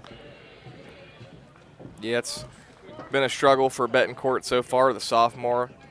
Both on base and slugging percentages just a tick over 200 as well. So rough year through the first 110 or so at bats. The native of Puerto Rico, the 1-2 hit well towards left center. On the run, Williams Jr. and Dixon. It's Dixon who makes the call and makes the catch, as that ball was not hit as well as originally thought. Inning over as Cody Shelton allows the RBI double, but that's it. He retires the next 3 he faces to work his way out of the top of the third. Good guys still on top. Samford 3, Alabama A&M 1 as we head to the bottom of the third next on the Samford Sports Network.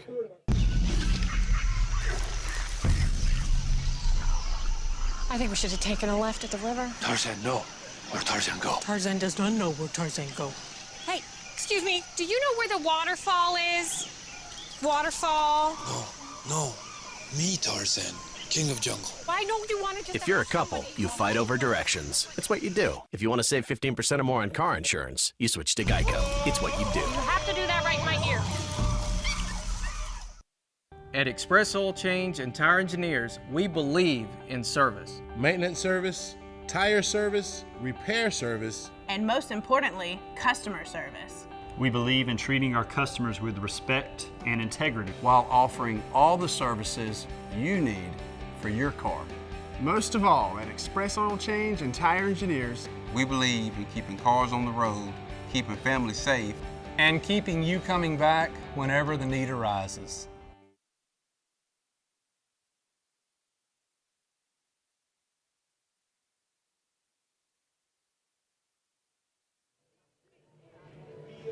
Now pitching for Alabama A&M, number 8, Tyus O'Neill. Samford fans, Samford softball supposed to get back in action tomorrow at Spain Park High School against the top 5 softball team in the country. That's the Auburn Tigers. That game has officially been postponed, as those 2 teams will try to find a later date. But they're coming off a 3-game road series sweep at Chattanooga, and now come home for a 3-game Southern Conference series this Saturday and Sunday against ETSU. First pitch set for 1 p.m. Both days, admission as free at Samford Softball Stadium. Be sure to check out Mandy Burford and her Samford Softball Bulldogs. New pitcher on the mound for Alabama A&M is number 8, Tyus O'Neill, the 6-foot, 205-pound junior from Auburn, Alabama, is going to be called upon here to relieve in the bottom of the third after just 2 innings from A&M starter Jonathan Perry. O'Neill, no stats on the year, so not a lot to talk about there. 0 ERA and 0 appearances for O'Neal L. I was going to toss it to you, and then I looked at the stats, and I was like, oh, well, there's not. Yeah, he's not going to be able to say a whole lot. I was looking when he was warming enough. up down the left field line, and yeah, nothing for him. So first appearance of the year. Clean slate for Tyus O'Neal L.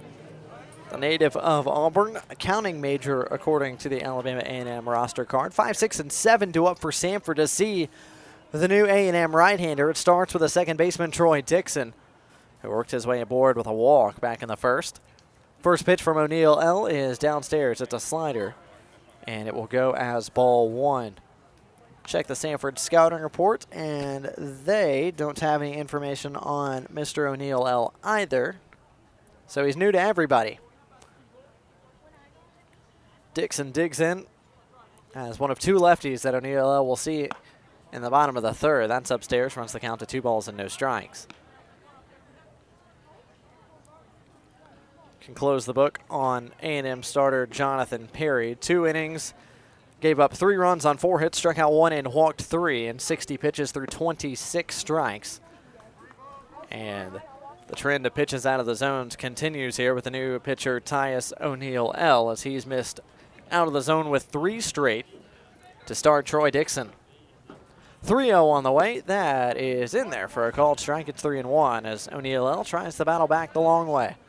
And Perry's line, all things considered, could have been a lot worse as Samford left the bases loaded in that first inning. You mentioned the walks. He issued 3 walks, all of those coming in that first inning for Jonathan Perry. But Samford only able to get 1 run out of that situation before adding 2 more in the second. 3-1, that is upstairs. Ooh, it's a late call, and it's a strike, and it runs the count full. 3 balls and 2 strikes. Dixon looked like he was about ready to trot on down to first. Instead, he'll dig back in as he's due a payoff pitch now. O'Neal L from the first base side of the rubber gets his sign and comes home. 3-2, hits Dixon. And Dixon wears it in the lower back area. He'll trot on down to first. It's a hit-by pitch. It would have been ball 4 anyway. And he is a leadoff base runner. Second straight inning, the Dogs' leadoff base runner has reached. And he'll be at first with nobody out, and Ben Carrick coming to the plate. And Dixon on base in both of his plate appearances so far this evening. A walk back in the first, and now hit by a pitch. Carrick also walked his first time at the plate in the first inning. Carrick digs in for the second time tonight. The right-handed hitter, right-handed thrower from Charlotte. Quick look over to first. Dixon has to dive back in, but he's back in safely. 3 of 3 on the year on the base pass for Troy Dixon.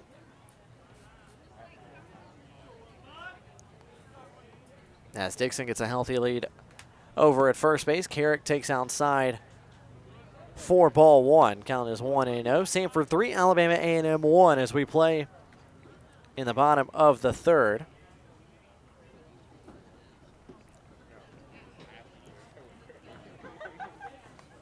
Carrick digs back in, 1-0 on the way.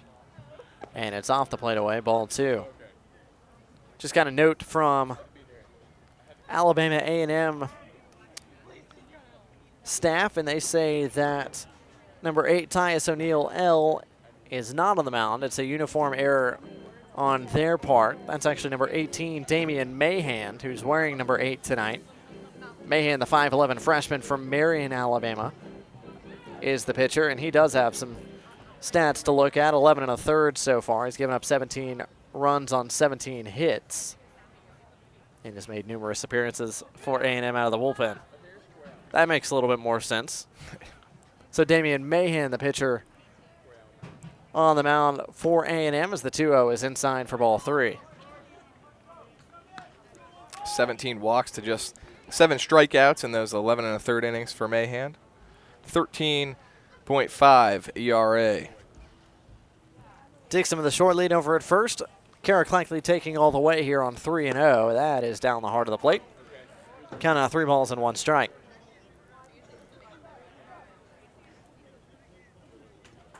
Damian Mann, true freshman, sports management major.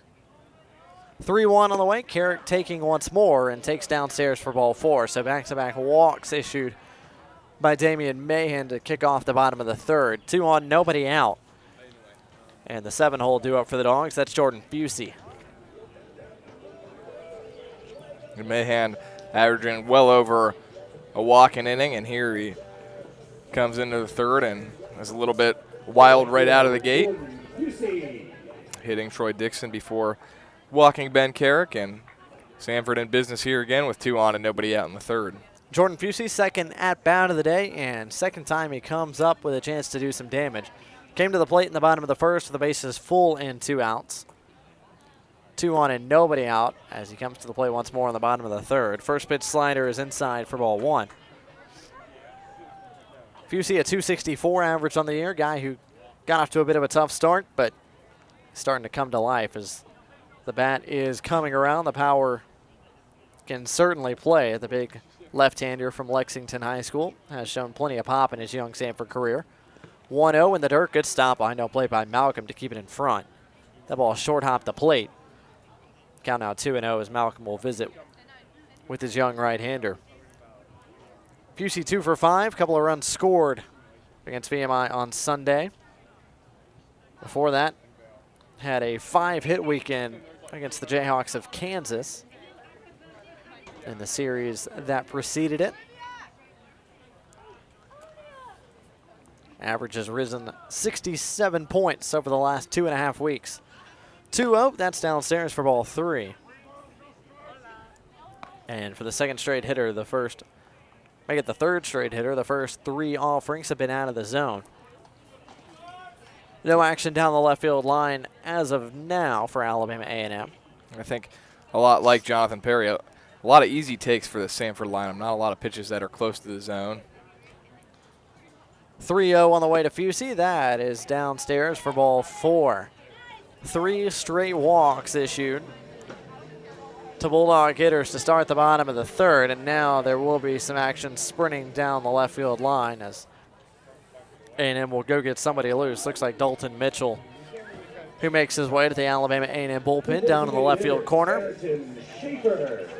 Might have to get loose in a hurry as the bases are full with nobody out on 3 walks.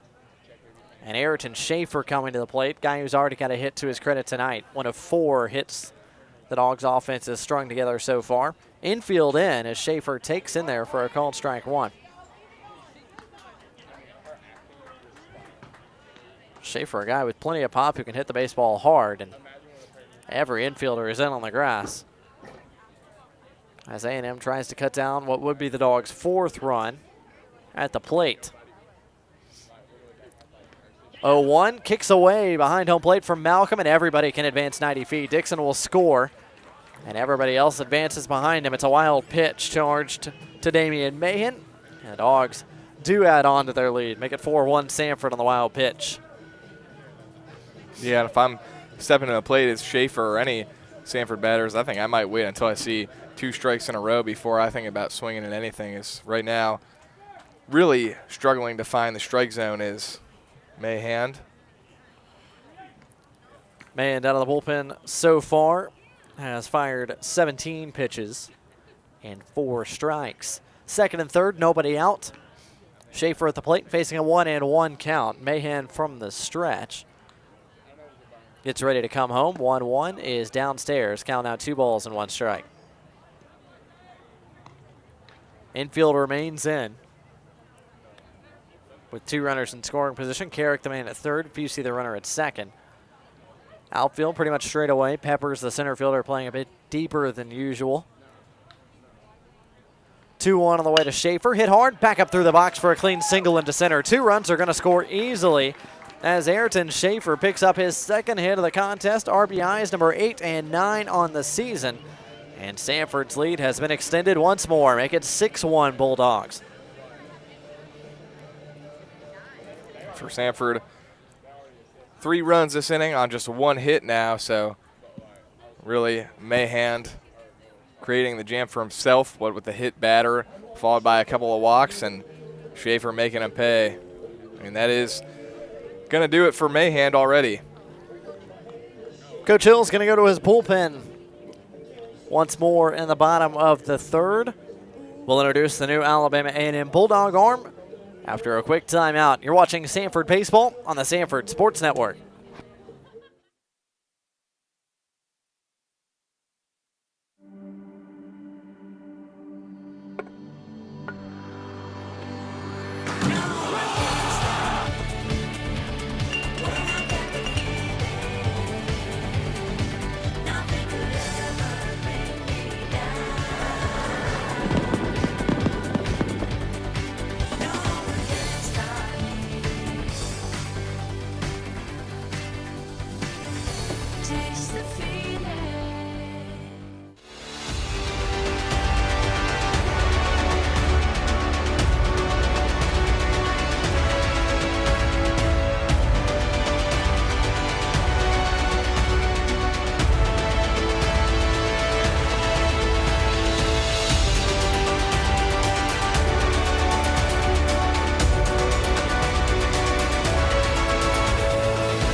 Third pitcher of the night for Alabama A&M, second one in the bottom of the third, and it's number 22, Dalton Mitchell. Mitchell, a two-way guy according to the Alabama A&M roster, 6 feet, 185-pound redshirt sophomore from Metropolis, Illinois.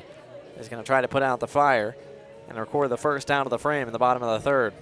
11th appearance of the season for Mitchell, 11.51 earned run average in 22 2/3 innings. He's allowed 32 earned runs. 32 runs, 29 of them earned, 15 walks, along with 9 strikeouts. Opponents hitting .340 against Dalton Mitchell. Mitchell's last appearance came in the Jackson State series. Pitched 3 innings in the series finale that Alabama A&M lost by a score of 14-2. Gave up 3 runs on 5 hits, a couple extra base hits as well. Struck out 1, did not walk anybody. Actually made 2 appearances in that Jackson State series. Came on for a third of an inning back on March 31st. Ugly ERA at 11.51.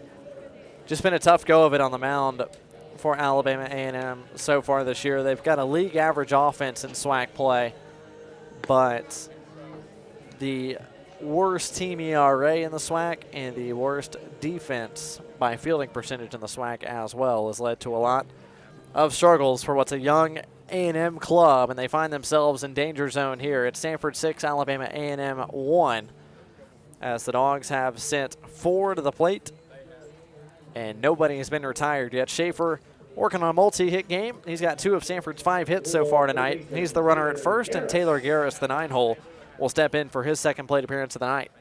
We haven't seen the defensive struggles yet for Alabama A&M. Granted, it is only the bottom of the third with no outs still, but what we have seen is an inability to really find the strike zone right now for their pitchers. Good move by Mitchell to keep Schaefer close to the bag over at first. Scouting report says Mitchell has a high 3/4 arm slot fastball, low to mid-80s, 80 to 84 miles an hour. First pitch is a fastball, and it's down the heart of the plate for a called strike 1. Off-speed pitch is a slider, does flash a changeup occasionally. Scouting report says throws a lot of fastballs. So be sitting on one. Garris digs back in. Mitchell from the stretch. Hunched over, comes home. 0-1 on the way. Off-speed delivery misses well downstairs for ball 1. Looked to be a changeup or a breaking ball. Kind of slowed the arm delivery a little bit. Mitchell, a converted outfielder, has made plenty of appearances on the mound for A&M and at the plate. 1-1, fastball up and in, almost got Garris as he turned out of the way. Count now 2 balls and 1 strike. Mitchell did make 1 start at the plate in that Jackson State series. 0 for 4 with an RBI. Hitting .244 on the year and 86 at-bats. 2-1 to Garris is a high fastball. Garris chases and comes up empty. It's 2-2. Once again, Cody Shelton works his way down the right field line to take some more warm-up tosses. Looked like he might have fallen a little bit out of rhythm there in the top of the third. A couple of long Samford offensive innings. Tough to stay loose when you're sitting on the bench for that long. Mitchell from the stretch once more, turns and fires to first, chasing Ayrton Schaefer back to the bag. Schaefer's drawn quite a few pickoff throws both times he's been on base. I don't know, maybe Alabama A&M scouting report has him pegged as a big stolen base guy. Schaefer has not attempted a stolen base so far this year, I don't believe. 2-2 off speed, well outside, and the count's full 3-2. And going back to your point about Cody Shelton, I think you're right there. Obviously, he was through a little bit more of a stressful inning in that top half of the third, and as you said, a long break between the bottom half of the second and the top half of the third, and here really an even longer break between the bottom half of the third and the top half of the fourth, as we still have 0 outs recorded in this inning. 45 pitches for Cody Shelton so far through 3 innings, 32 strikes. Had just 17 through the first 2. Schaefer running on the 3-2. Garris slings it right side and foul out of play. And Schaefer will have to retreat back to first. Still nobody out in the bottom of the third. Inning started, or this bottom half of the frame, I should say, started a solid 10 minutes or so ago. This is the 5th hitter the Dogs have sent to the plate. So far, nobody retired. Taylor Garris trying to keep that trend going. Payoff pitch once more, fouled off the cap. Schaefer was running once again, and once again, he'll have to retreat back to first base.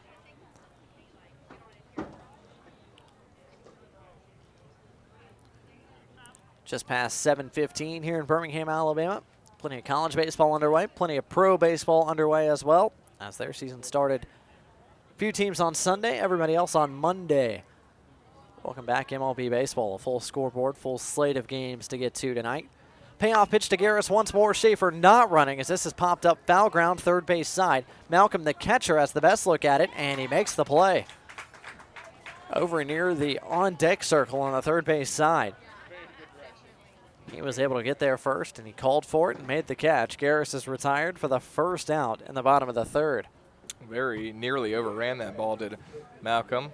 A lot of room to catch it, but almost overran it by a step, but able to take a step back and make the catch for the first out of the inning. Been along the bottom of the third inning. Been a long third in general, as our first 2 frames were done relatively quickly. Well, we've played an hour and 20 minutes so far, and we're stuck in the bottom of the third after a top of the third took a little bit of time. Bottom of the third. That's taken just as long, if not longer. Back to the top of the order we go. Third plate appearance for TJ Dixon as he gets his first look at Dalton Mitchell, and he takes downstairs for ball 1. Dixon 0 for 1 officially tonight. Roll over to second in his first plate appearance, and then a sacrifice fly to left to score one of 2 Bulldog runs that they picked up in the bottom of the second. 1-0, hit hard, but towards the Samford dugout, foul. It's 1-1.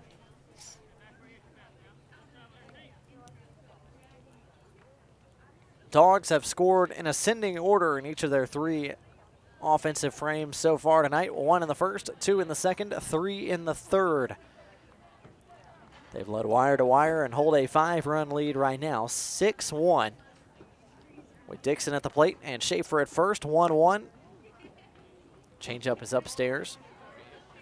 Count now 2-1. So we got MLB scores tonight, college baseball scores as well. Masters Week officially underway. Practice rounds today and tomorrow. Also the par 3 competition as well before the tournament gets underway on Thursday morning. 2-1, good take by Dixon as he stays off the fastball away. Count now 3-1. College basketball national championship was last night. So arguably one of the best sports weeks on the calendar with everything going on over the next 6, 7, 8 days or so. Dixon a plus count, the 3-1, and before the delivery, we've got a balk called on Dalton Mitchell. That's going to allow Schaefer to take an extra 90 feet. Mitchell guilty of not coming all the way set for a full second before coming home, and the balk immediately called by first base umpire Michael Hammonds. So Schaefer will trot on down to second base. And Dixon will trot on down to first. 2 on, 1 away. Brandon Fryman, the Bulldogs 2-hole and shortstop. Strides in for the 3rd time tonight, looking for his first hit. Dogs currently have more runs than hits, 6 runs on 5 hits. 2 of those hits coming from the 8-hole Ayrton Schaefer tonight. Big hole on the right side of the infield. Fryman tried to shoot it that way, but fouls it off. It's 0-1. 2 hits from Schaefer, 1 from Edens, 1 from Williams Jr. And 1 from Taylor Garris as well. Fryman 0 for 1 tonight, drew a walk and came around to score the Dogs' first run back in the bottom of the 1st. Skied out to center in his last at-bat in the 2nd. Mitchell, couple looks at second base, comes home, 0-1, off speed, is downstairs. Count now 1-1 as no Bulldog has yet to offer at an off-speed delivery from Mitchell. Bruton, the second baseman, holding Ayrton Schaefer close to the bag at second. Alabama A&M outfield still playing with plenty of depth across the entirety of the outfield, plenty deep. 1-1, Fryman takes, and he takes a fastball on the outside corner. It's 1-2. Dogs 3 for 6 so far with runners in scoring position. Fryman 194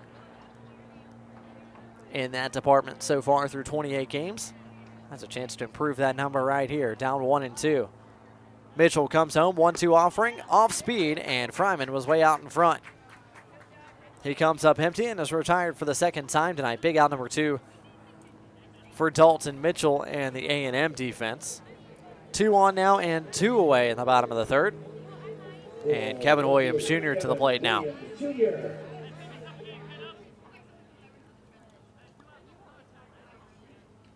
Blake Gardner, Jonathan McAfee, Samford Sports Network.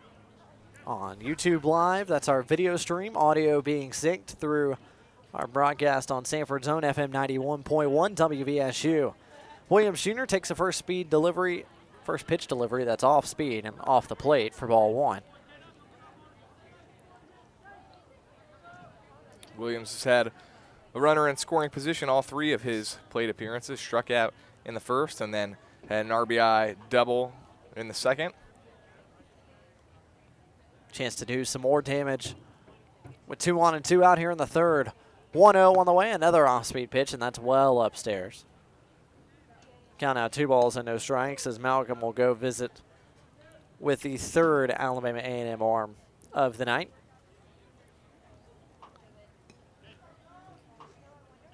Kevin Williams Jr., the team leader in OPS so far this year for the Dogs. 974 as it currently stands after his RBI double in the 2nd. And even 30 hits and 110 at-bats for the transfer from Miami-Dade College. 2-0 gets his fastball but fouls it straight back. Was on it but just missed it at 2-1.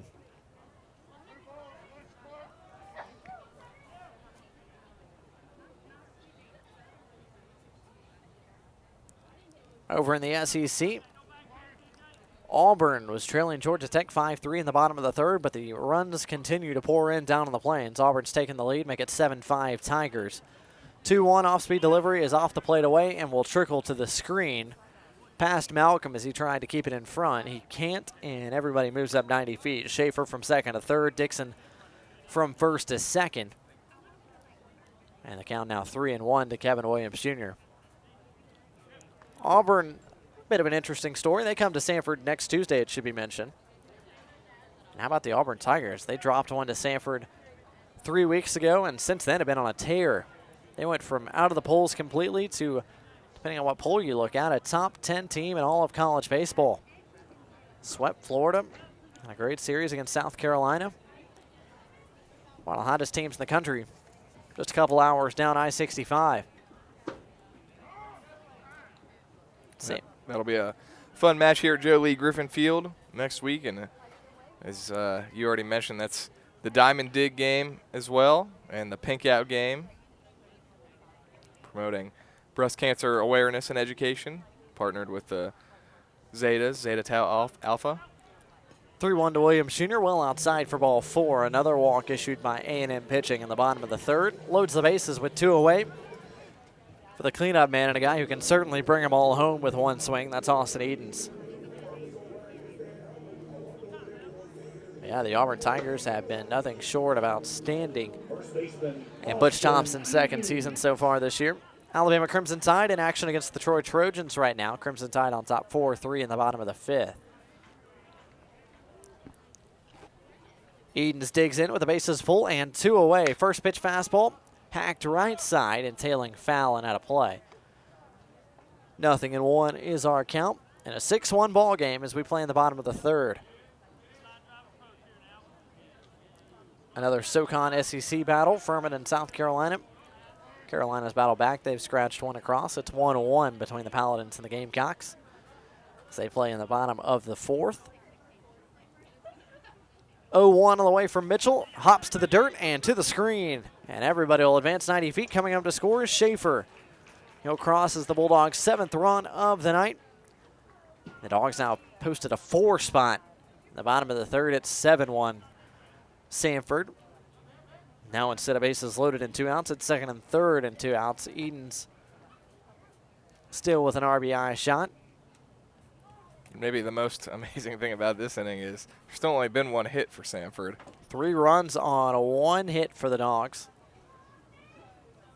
as they are 1 hitter away from batting around. They've sent 9 to the plate. Edens is the ninth hitter. Samford has had dig in to take some hacks against A&M pitching here in the bottom of the 3rd. Troy Dixon, who started this frame with a leadoff walk, is in the on-deck circle. 1-1 off the plate away. Count out 2 balls and 1 strike. No action for A&M down in the bullpen as they try to work themselves out of yet another jam in the bottom of the 3rd.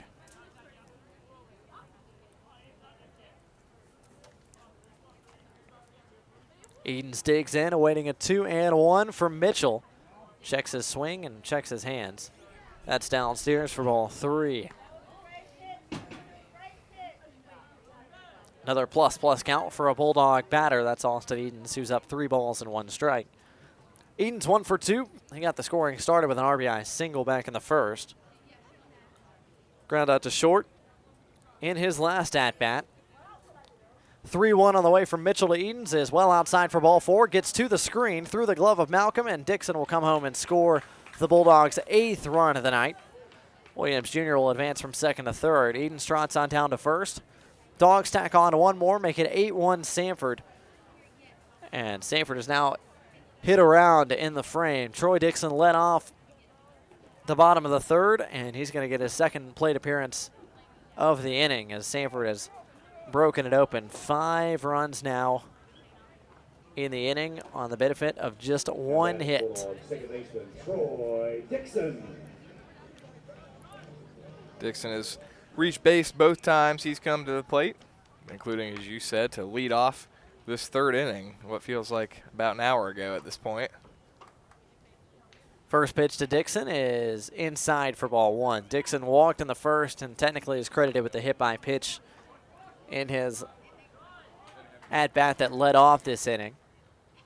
Would have been ball 4 either way, but it happened to Nick Kim, missing off the inside part of the plate.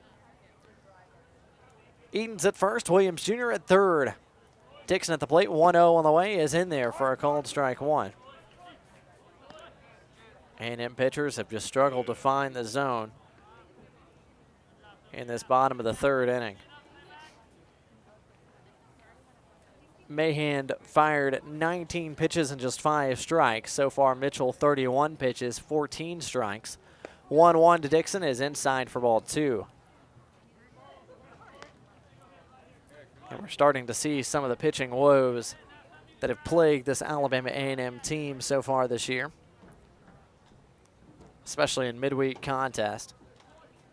Alabama A&M has struggled against some of the teams across the state of Alabama. 2-1, that's high and up, but it catches the outside corner and evens the count at 2-2. 2 balls, 2 strikes, and 2 outs with 2 aboard.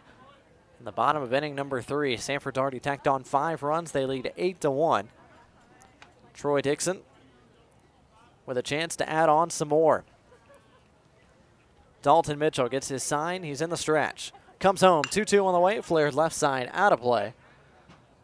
And we'll do 2-2 again as that trickles off the Cybert Stadium press box.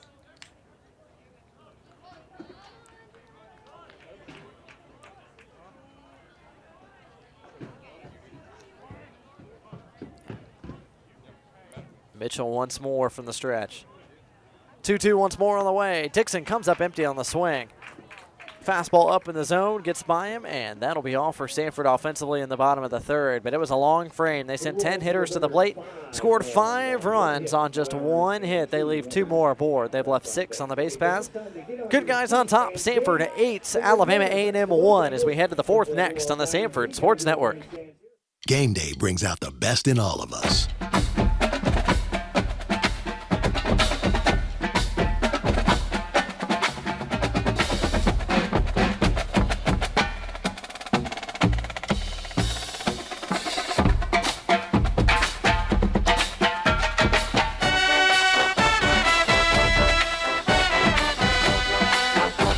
Regions, every day is game day. Human beings can be hungry anytime they please. Maybe you messed up and didn't eat enough lunch. Perhaps dinner is very far away. It doesn't matter.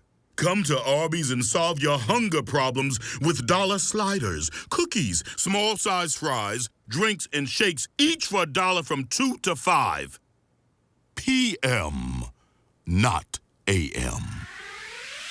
Arby's, we have the meat.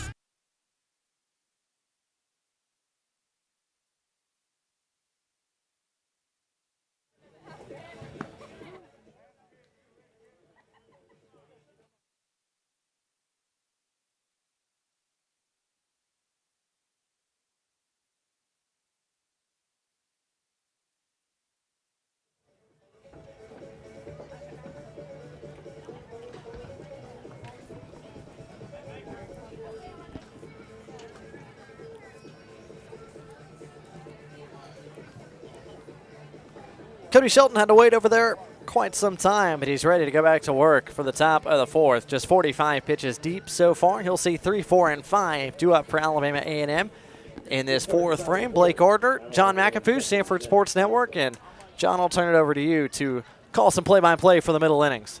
Thank you, Blake. And you got a big lead for the Bulldogs. I want to see if I can maybe get a few quicker innings here after a 3rd inning that went on for about eternity. But it is an 8-1 Samford lead.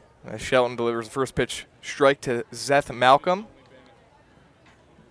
3-hole hitter and catcher for Alabama A&M. 0 for 1, grounded into a double play back in the 1st inning. Takes the ball outside to make the count 1-1. You talked about the break between innings for Cody Shelton, a long break between that 2nd and 3rd. There's a big swing and a miss there from Malcolm, and a very, very long break between the 3rd and the 4th. You mentioned he was down the past 2 innings that Samford has been hitting. He was down loosening up, or keeping loose, I should say, down the right field line. And as a pitcher, you appreciate the support. Your guys have put up 8 runs for you. You can pound the zone with a 7-run lead, but tough to establish a rhythm after you've been sitting down for that long. Shelton continues to pound the zone here and hopefully can keep rolling in some strikes. 2-2 pitch, fouled, backing out of play. And, yeah, I think after a while you're just thinking, okay, I'm ready to get back there on the mound. I've been over here on the bench for 45 minutes. 2-2 pitch, outside and low in the dirt, and a full count to Zeth Malcolm. And that's been such a key for Shelton so far in his starts, his ability to pound the zone. Coming into the inning, 45 pitches, 32 strikes. As he hadn't issued a whole lot of walks this year. He's induced some weak contact as well, and I think that's been the biggest key for a lot of these Samford pitchers, guys that have really good stuff. Just need to consistently find the zone with both their primary and their secondary pitches, and through 4 career starts, Shelton's found a way to do that. Full count pitch in there for a called strike 3. Malcolm didn't think so, but he is down looking. And good pitches there by Shelton, just what we were talking about. He works 3 and 2. He works the fastball off the inner half and just in off the hands of Malcolm, and then he goes back to the outer half and gets him looking and picks up strikeout number 3 on the night. Carson McGregory, cleanup hitter, steps to the plate, hits the first ball through the hole on the right side of the infield, out of the range of second baseman Troy Dixon. So McGregory with a base hit, his first of the game, and the 3rd hit of the night for Alabama A&M. Good piece of hitting there from McGregory. Just got enough a barrel to it to slip it through the right side. If you're Shelton, you'll take it. Wasn't hit all that hard, and sometimes a ground ball like that, heck, a ground ball in this same situation right here can yield you your second double play ball of the game. Cornelius Woods, a dangerous bat in this Alabama A&M lineup. Takes way outside for ball 1. He struck out in the 2nd inning. That was the first strikeout of the game for Shelton, who is now up to 3 Ks.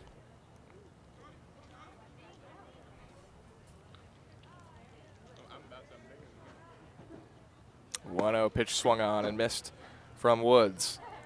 Talked about the numbers of Woods, the 5-hole hitter for this Alabama A&M team, leading the team in all 3 slash line categories: batting average, on-base percentage, and slugging percentage.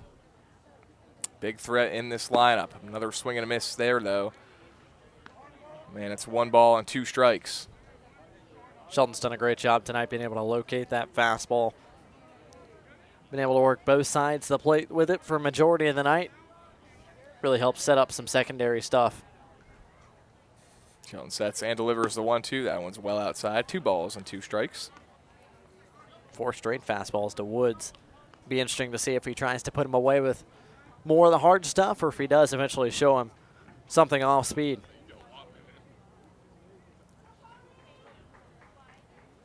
Two-two pitch from Shelton, swung on and missed. 2nd strikeout of the inning for Cody Shelton, 4th strikeout of the game.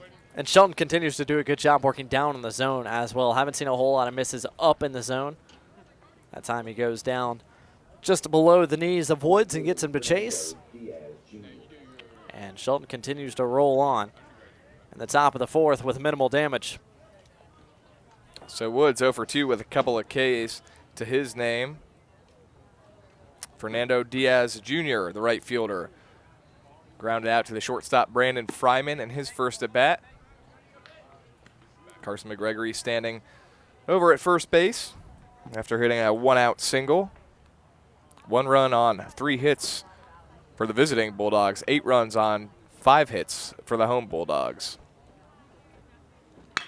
This one is hit well out to left. Kevin Williams Jr. on the run. He's looking up, and it is going to bounce over his head towards the wall. They are going to wave McGregory around third. They might have a play at a plate here, and it's just a little bit late. It's just beating the throw by a step. No slide required there from McGregory. A little surprised that he does not slide, but he does beat the throw. Looked like they might have a play at the plate, but McGregory able to get in there just in time. Probably a slide recommended there from McGregory, as that play turned out to be a lot closer than we thought it was going to be. I think Williams Jr. might have thought that ball was gone. Diaz Jr. gave it a charge out to left, and he just missed a home run by give or take a few feet out there. But as it stands, it's the 2nd double given up by Cody Shelton tonight, and Alabama A&M gets 1 back in the top of the 4th to make it a 6-run deficit now. Yeah, I kind of thought just by Williams' reaction that it might carry out. I didn't really think he got all of it off the bat as a first pitch ball here to Redmond, but just looking at Williams' reaction, he kind of looked up, and as you said, I think he thought it was out of here. So when it landed just at the base of the wall, I think he was a little surprised. Nevertheless, they had a chance at the plate, but as you said, I'm shocked to see no slide there from Casey McGregory. And for Cody Shelton, no harm, no foul. That's the beauty of pitching up by 7, make it 6 runs now. Continue to pound the zone. Kyle Redmond in a 1-1 count. He reached on an error last inning. Scored the first run of the game for this Alabama A&M team. It was an error by third baseman Taylor Garris, and then Redmond ended up stealing second base and would score on a double from Pierre Bruton. 2-1 swung on and missed, and the count even at 2 balls and 2 strikes.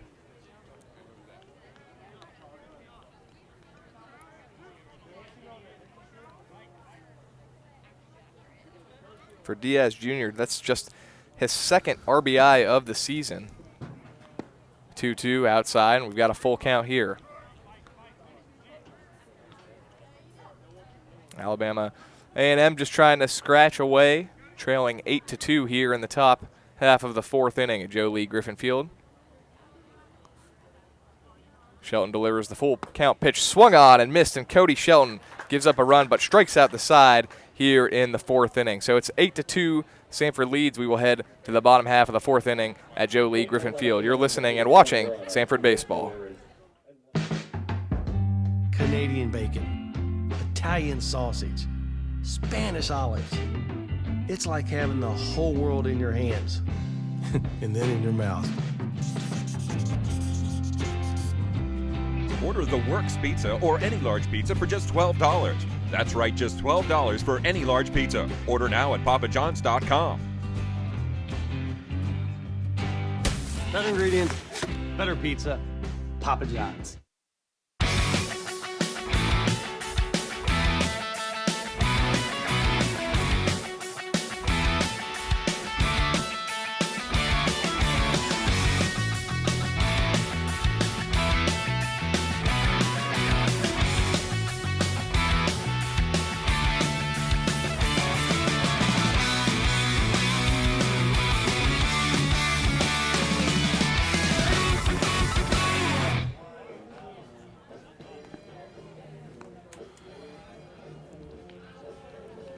Dalton Mitchell back on the mound here for the bottom half of the fourth inning at Joe Lee Griffin Field. Samford leading Alabama A&M by a score of 8-2. It was 1 run in the first, 2 in the second, and 5 in the third for the home Bulldogs. For the visiting Bulldogs, 1 in the third and 1 in the top half of the fourth. Carrick, Fusey, and Schaefer due up here in the fourth for Samford against Dalton Mitchell.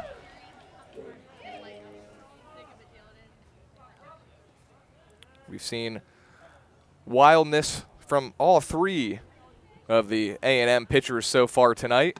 And here this one is up and in for ball 1 to Ben Carrick. And a tough spot for A&M. They threw 10 arms total in that Jackson State series this past weekend, and they have a double midweek this week. Samford tonight, and then they travel to Nashville to take on Belmont.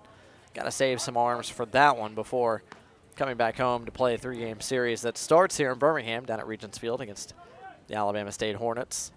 A lot of pitching required, and something Alabama A&M's been thin on pretty much all year. 1-1 pitch to Carrick, hit foul down the third base line. So Mitchell ahead here to the first batter in the fourth inning, 1 ball and 2 strikes. If you're Alabama A&M, really, you would just love to see a quick inning. There really haven't been any. They've gotten progressively longer as we've gone on. Ooh. That's some off-speed stuff over the head of Ben Carrick.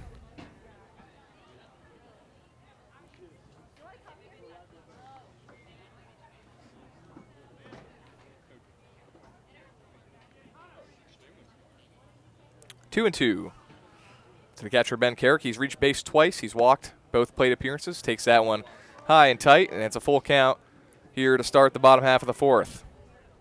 A couple of solid at-bats from Ben Carrick so far, and key for the Samford guys at the plate, don't overextend, don't get excited, stay focused, stay calm. Here he pops one back and out of play over our heads. Count remains full.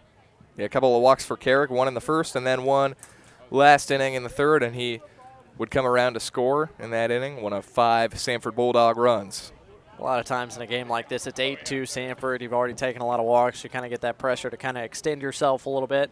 Still want to stay focused, piece together quality at-bats, and Ben Carrick just does just that one more time as he draws his third walk of the night. 3 plate appearances, 3 walks for Ben Carrick.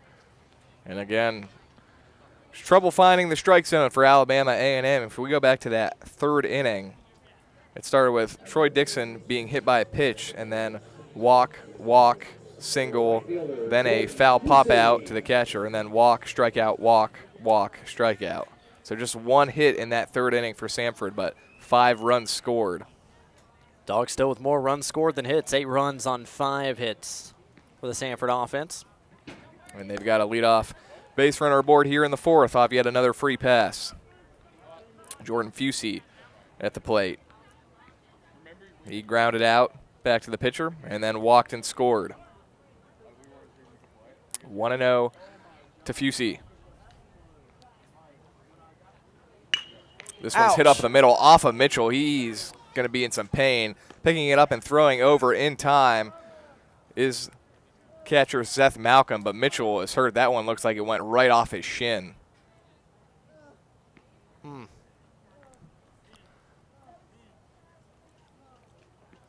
you hate to see that because Fusey hit that off the screws. Man, Fusey couldn't hit that any harder. He took it right back through the box, and Mitchell, with virtually no time to react, wore that off the right leg. And all you can hope for is that it's not too serious, but clearly Mitchell in some pain right now in the middle of the diamond as both trainers attend to him right now. Yeah, tough to tell where it gone, if it was the shin or the knee, but as you said, that ball was smoked right up the middle. Couldn't get the glove down in time. Tough to react that quickly when the ball's coming that fast. So Alabama A&M quickly getting someone loose. Mitchell's day surely done as he went down pretty quickly after that ball went off him. Still down right now.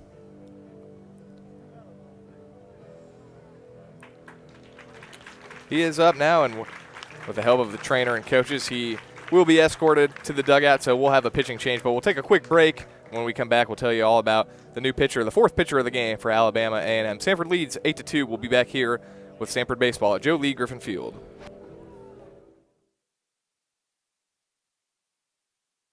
If you're entering a Division I college or university on or after August 1st of 2016, there are some new academic requirements you need to know. First, you have to graduate high school within 4 consecutive years from the start of 9th grade.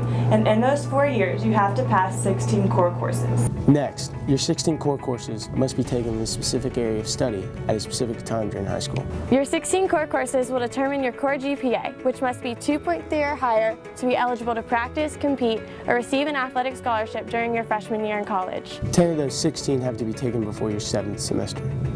Those 10 courses are locked in, meaning you can't retake them to improve your GPA. You must also earn a combined ACT and SAT score that matches your core course GPA on the Division I sliding scale. It's important to build a team that you can depend on for guidance and support. So go talk to your guidance counselor and ask them to join your team. We all were in your shoes just a few years ago, so we know what it takes to become a Division I student athlete. But more importantly, we know what it means to make our dreams become a reality. You can too. 4th pitcher of the game on the mound for the visiting Alabama A&M Bulldogs. And it is number 28, the freshman lefty, Casey Warner. Warner, the redshirt freshman from Indianapolis, Indiana, makes his 3rd appearance of the year on the mound. Made 2 previous appearances, one back on March 12th against Texas State, and then one back on March 28th against Morehead State. 3 innings of work so far for Warner, giving up 5 runs on 7 hits, struck out 3, and has walked 5. ERA a bit ugly at 15.00, but Warner will make his 3rd appearance of the year, coming on in relief of Mitchell, who you hate to see exit like that. Hope for the best and hope he's okay. And Warner, of course, will get as much time as he needs here to warm up as he comes in after the injury. But tough night for the Alabama A&M pitching staff. Gets tougher as Mitchell is forced to exit as we play in the top of the 4th. 4th pitcher of the night for A&M. First lefty we've seen. First lefty, and yeah, just 4th pitcher just through 3 1/3 innings too, and as a team already 9 walks issued by the visiting Bulldogs. Also a hit batter, a balk. And more runs than hits for the Samford Bulldogs right now. 8 runs, 5 hits, and 1 error for Samford. 2 runs, 4 hits, no errors for Alabama A&M. Samford pitching's been good so far this year, and once again has been tonight behind Cody Shelton. The one kind of mishap they've had in the midweek was on the road against Troy. Samford pitching that night surrendered 13 walks and also hit a batter, as Samford pitching staff really couldn't get out of its own way for a majority of the night. But aside from that hiccup, this staff has been pretty good. One of the best in the Southern Conference. In fact, Samford pitchers lead the Southern Conference in team ERA so far this season. Somewhere in the 4.4, 4.5 range. And they'll need some of that pitching to come up big in this weekend's upcoming series on the road in Macon against the Mercer Bears. Bears, one of the top teams in the Southern Conference, really have been one of the top teams in all of college baseball. 24-6 so far, leading the way in the Southern Conference for the Mercer Bears. RPI in the top 60, so certainly a big challenge for this Samford baseball club. Mercer looks like far and away the best team in the Southern Conference at this point in the season, and Samford would love to be able to go there and maybe make a statement in just their second SoCon series of the year. So Ayrton Schaefer at the plate for the third time today. He's 2 for 2 with a couple of singles, 2 runs driven in, 2 runs scored. Ben Carrick standing at second base. We've got 1 out here in the bottom of the 4th inning with the lefty Casey Warner on the mound now. And the 0-1 pitch is swung on and struck well up the middle. Rounding third and coming in to score easily is Carrick. And it's another run on the board for Samford. And Ayrton Schaefer 3 for 3 with 3 singles tonight. Yeah, have yourself a night, Ayrton Schaefer out of the 8th spot. Guy who gets the insert back into the designated hitter role tonight and just leading the charge offensively. 3 hits and some RBIs as well. He's got 3 hits and 3 RBIs on the evening against Alabama A&M pitching. Great showing for the freshman from Collierville. Dogs lead us back to a 7-run advantage. So 9-2 in the bottom of the 4th. Taylor Garris back to the plate. He's 1 for 2 with a single and popped out in foul territory behind home plate. Also stole a base and scored a run. Heading the count here 1-0 against the lefty Warner.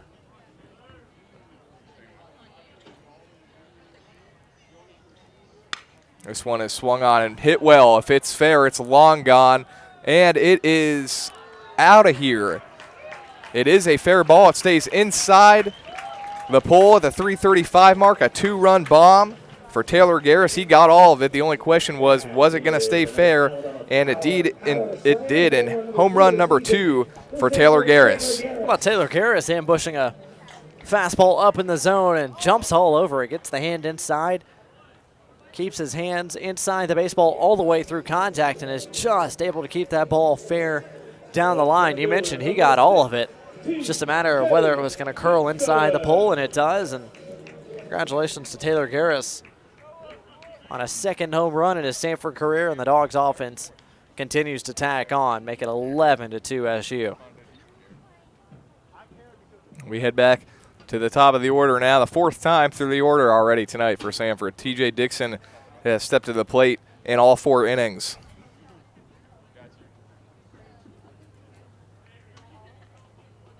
Grounded out, hit a sacrifice fly, and then walked and scored. And quickly ahead in the count, 2-0 is TJ Dixon.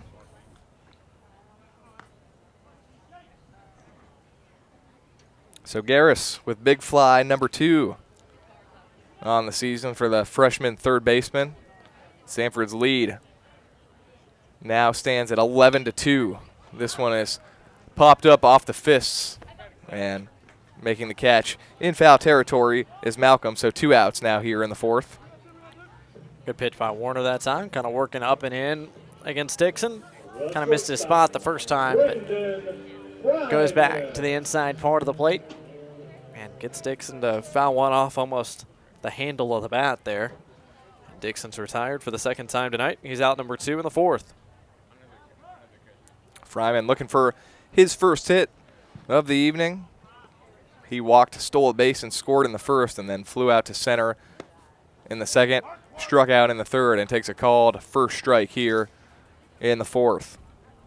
3 more runs in this inning for Samford, 11-2. As we approach the 8 o'clock hour here in Birmingham, Alabama. Fouled over towards the Alabama A&M dugout. And Warner ahead here of Fryman. No balls and 2 strikes. That is a big old breaking ball there from Warner that may be around 70 miles an hour. Fryman way out in front. Now has to protect. Down 0-2.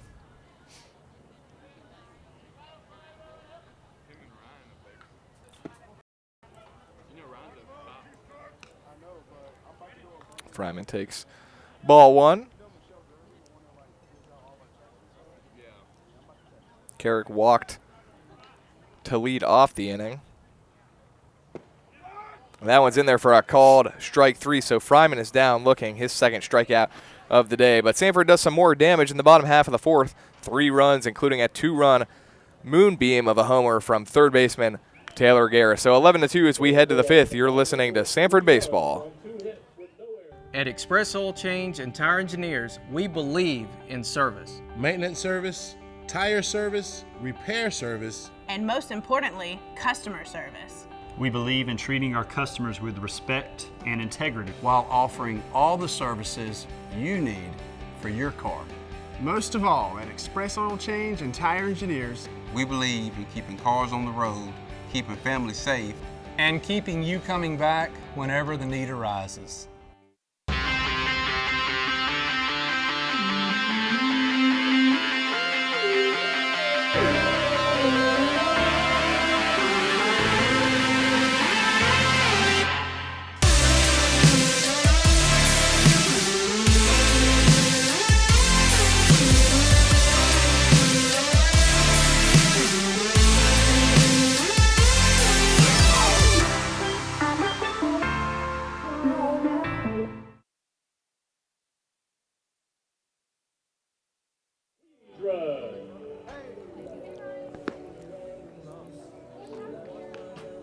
Back at Joe Lee Griffin Field as we hit the top half of the 5th inning, an 11-2 lead for the Samford Bulldogs. And the first pitching change of the evening for Samford, coming in relief of Cody Shelton.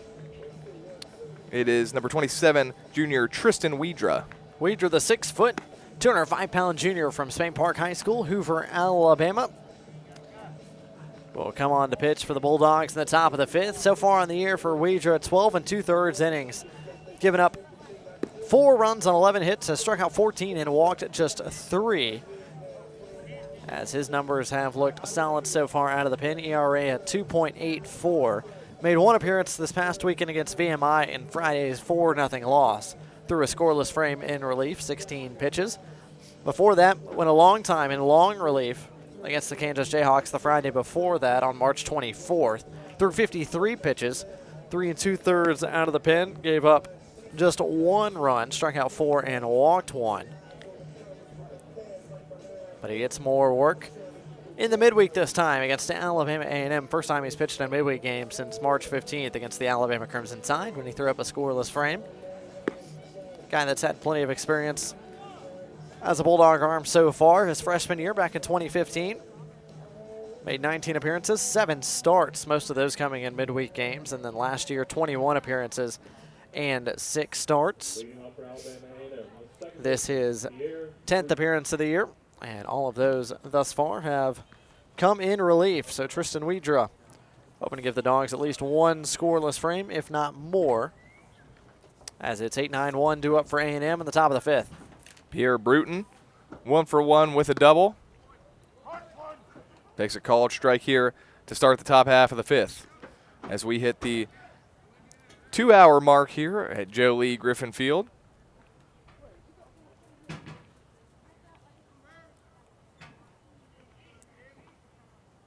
Wedra steps off the mound and right away going to have a little talk with Ben Carrick.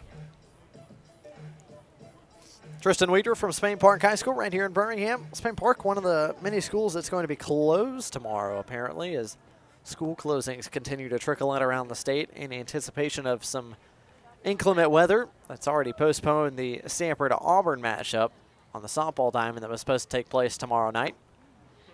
0-1 in there on the inside corner for strike two.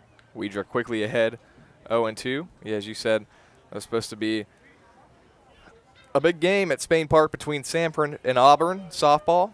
It's not going to happen now due to inclement weather. Possible makeup date to be announced later. If it is made up, it'll be held here on Samford's campus rather than at Spain Park High School. 1-2 now, the count to Bruton. Swung on and missed, and Weidra fans the first batter of the night that he faces. Good job by Weidra there, working almost exclusively with the fastball. He did show Bruton one off-speed delivery, but Weidra's fastball definitely looks quicker coming behind Cody Shelton. Weidra with a little bit more velo as his fastball sits closer to the low 90s. And blew it by Bruton that time to pick up his first strikeout and out number one in the fifth. 9-hole hitter Brandon Whitaker takes a called strike. He struck out in his first at bat back in the third inning. Alabama A&M just finishing up its second time through the lineup. Samford already partway through its fourth time through the lineup. As Samford leads 11-2 here in the fifth inning.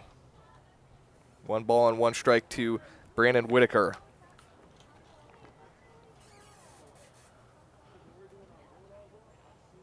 Whitaker delivers, or Weidra rather delivers the 1-1, and Whitaker fouls it back out of play towards the Pete Hanna Center.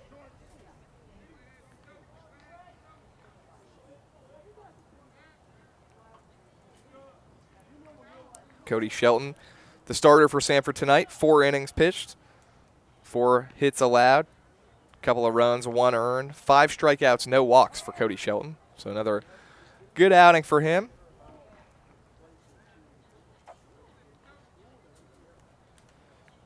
Had to sit around a lot between innings as the Samford offense went to work. They've scored in every inning so far. 1-2 pitch from Weidra. Off the plate inside, 2-2. 1 run in the first for Samford, 2 in the second, 5 in the third, and 3 in the fourth. And you mentioned another long layoff there for Shelton. Probably one of the reasons he got pulled there after 4 innings. No reason to send him back out there for a fifth. And got some guys that need some work like Weidra and a few other arms out there as Weidra picks up his second consecutive strikeout. And with the Dogs only playing 1 midweek game this week, go ahead and get some guys like Tristan Weidra and other arms out there in the bullpen some work as Weidra continues to pound the zone early on in his relief outing. Yeah, makes quick work of the 8 and 9 hole hitters for Alabama A&M, striking out Bruton and Whitaker. So back to the top of the order for A&M, swinging at the first pitch, fouling it down the third base line is Carlton Peppers, center fielder and leadoff hitter for A&M, who is 0 for 2 on the evening, grounded out to short, flew out to shallow right.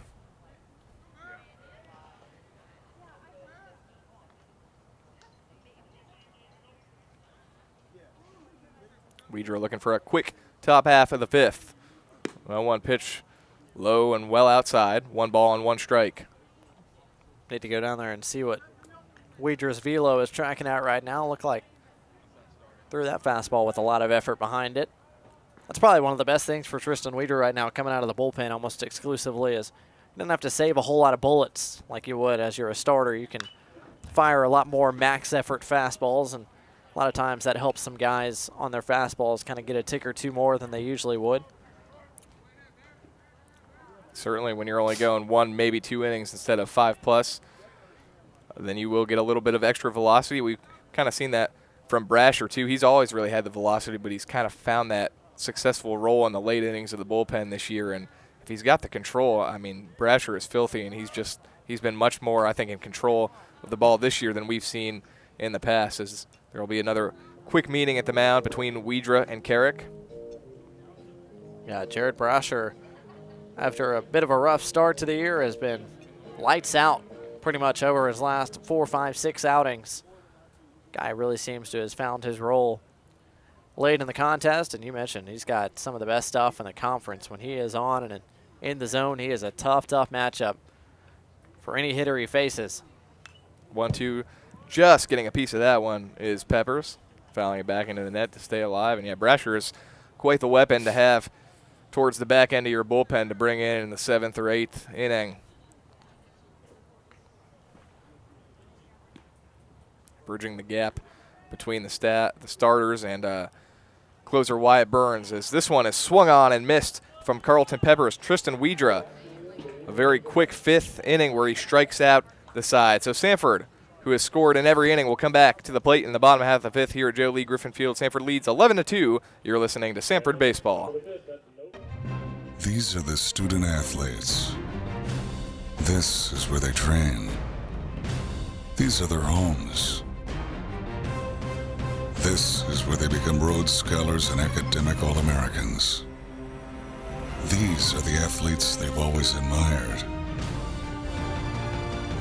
This is where champions are crowned and moments are made. This is the Southern Conference. General Shale makes your great outdoors even better with big savings on its outdoor living collection. Everything you need to create your own backyard fire pit, outdoor fireplace, General Shale delivers to your home and can recommend a contractor. Or offers easy-to-follow instructions to do it yourself. Save money now on backyard fun with General Shale's complete outdoor living collection. Hurry, your great outdoors is waiting for you.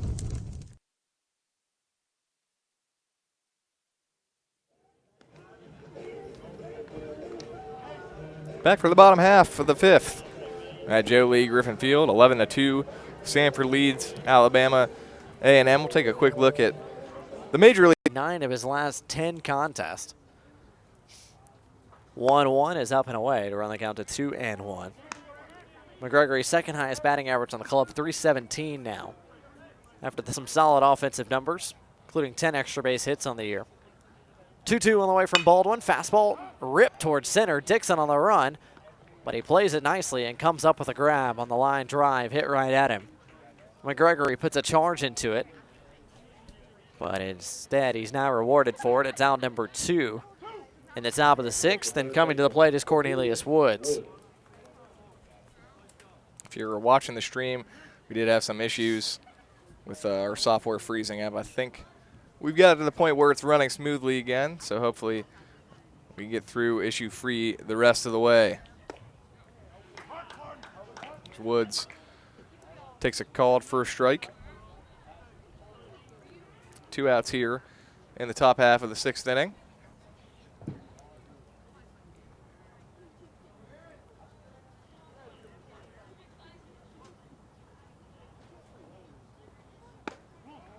One a little bit high. 1-1 to Cornelius Woods. He's over 2 with a couple of strikeouts so far this evening.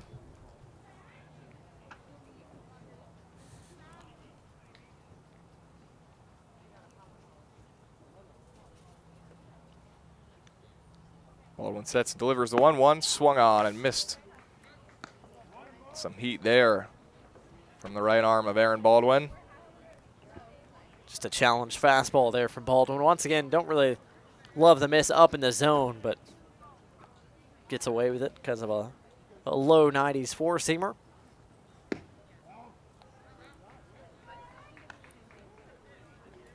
Now he's shown him quite a few fastballs in this at-bat. See if he goes to it to try to put him away on 2-2, or if he tries to break off another breaking ball.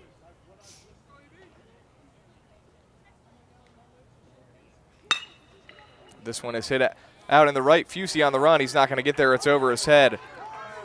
Big turnaround third, and coming in to score is Jonas Diaz. They will have a play at the plate, but he's going to slide in safely as that play ended up being a little bit closer than I thought it was going to be, but Diaz comes around to score, and it's an RBI double for Cornelius Woods. 8th double on the year for Woods, and a great piece of hitting. Takes the fastball on the outer half the opposite way and puts every bit of the barrel behind it. Fusey trying to make a play on it, but it got over his head, as I think even if he takes a perfect angle on that, he still gets burned by the hard hit line drive. And Woods is aboard for the first time tonight. Alabama A&M gets another run back. Now an 8-run deficit for the visiting Bulldogs. It's 11-3.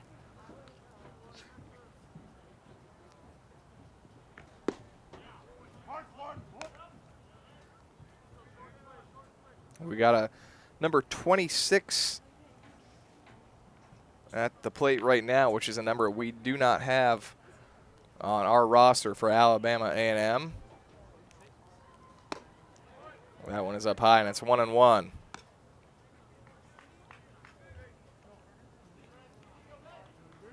Interesting. All right. He shall remain nameless. Facing a 1-1 against Baldwin.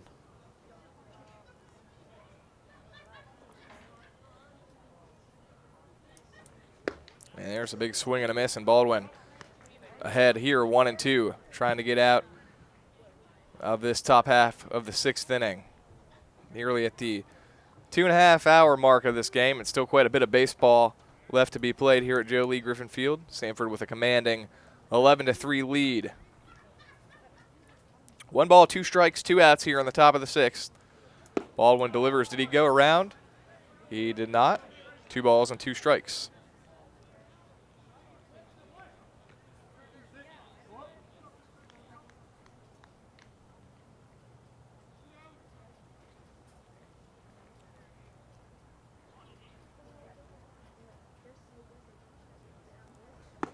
There's a swing and a miss.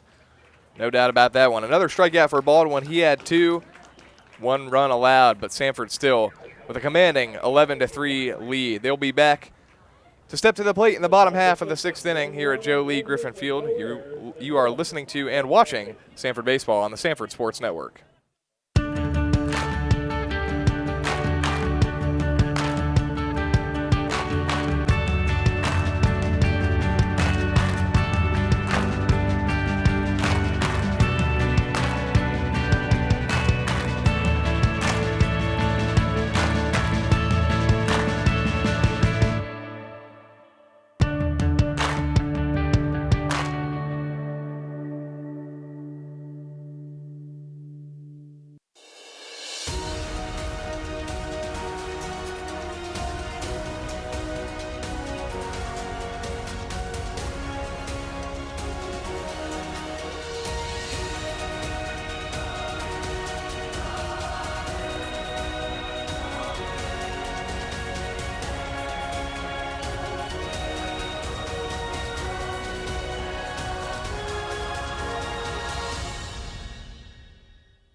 Thanks, guys.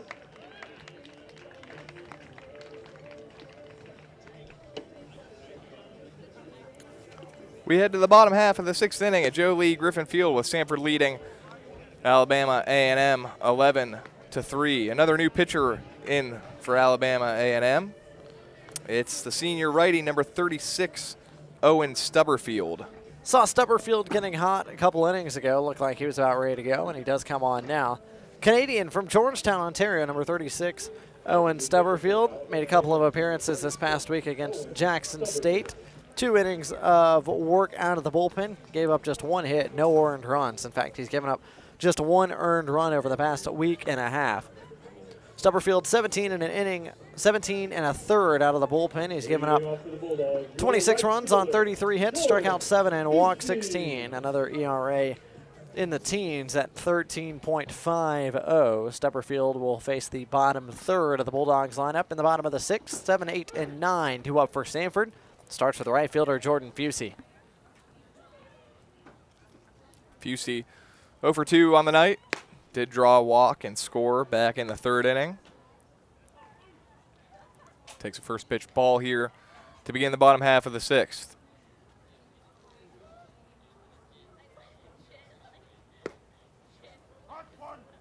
That one is in there for a called strike 1-1 to Jordan Fusey. Stubberfield with a big old winds up. Scouting report has him as a mid-80s fastball, 84-86, with a curveball as his secondary delivery. And that one's in there on the inside corner, 1-2 to Jordan Fusey.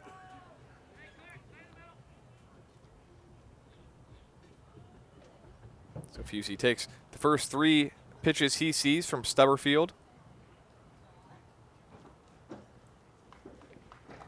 Talked about Samford softball, their game tomorrow against Auburn, postponed, but they will be back home here at Samford this weekend, Saturday and Sunday, playing conference foe ETSU. 1-2 pitch inside to Fusey, make it 2 balls and 2 strikes. First pitch both days for those softball games at 1 p.m. Central Time. Admission, of course, is free at the Samford Softball Stadium. Saturday, that'll be a doubleheader, and Sunday, a single game. 2-2, very high, and Fusey now in a full count. Has yet to take a hack in this at-bat. Fusey's worked his way on board once so far tonight. Walked and came around to score in the third, otherwise 0 for 2. This one is hit well into left, but backing up towards the track, almost slipping, but kind of just sticking his glove up as he lost his footing out there and left was Kyle Redmond, able to make the catch on the edge of the warning track. Wasn't the prettiest or smoothest of efforts out and left, but Redmond is able to come up with a fly ball just a step or two shy of the warning track, and Fusey is retired as out number 1 in the 6th. And the Dogs will send another pinch hitter to the plate as Ayrton Schaefer will finish perfect on the night. 3 for 3. He'll be lifted in the DH spot by number 9, Ryan Crockett. So the Bulldogs starting to empty the bench a little bit tonight. Crockett is making his 11th appearance. He's had 8 starts as well. He's 4 for 25. Does have a home run to his name. Takes first pitch on the outside corner for a called strike. Crockett, the 6'2 freshman from Wetumpka High School in Wetumpka, Alabama, makes his first appearance since the midweek game on the 21st against the Troy Trojans. 0-1 in there for a called strike 2, and quickly Crockett behind 0-2 in his first at-bat of the night.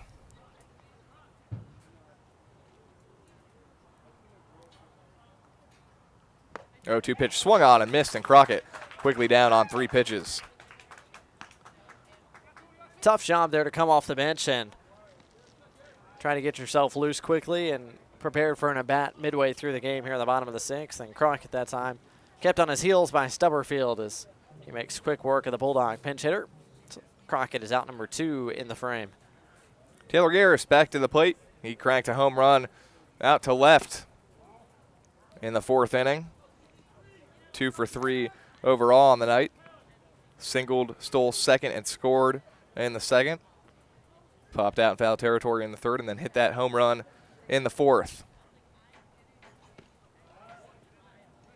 Here he takes low and outside.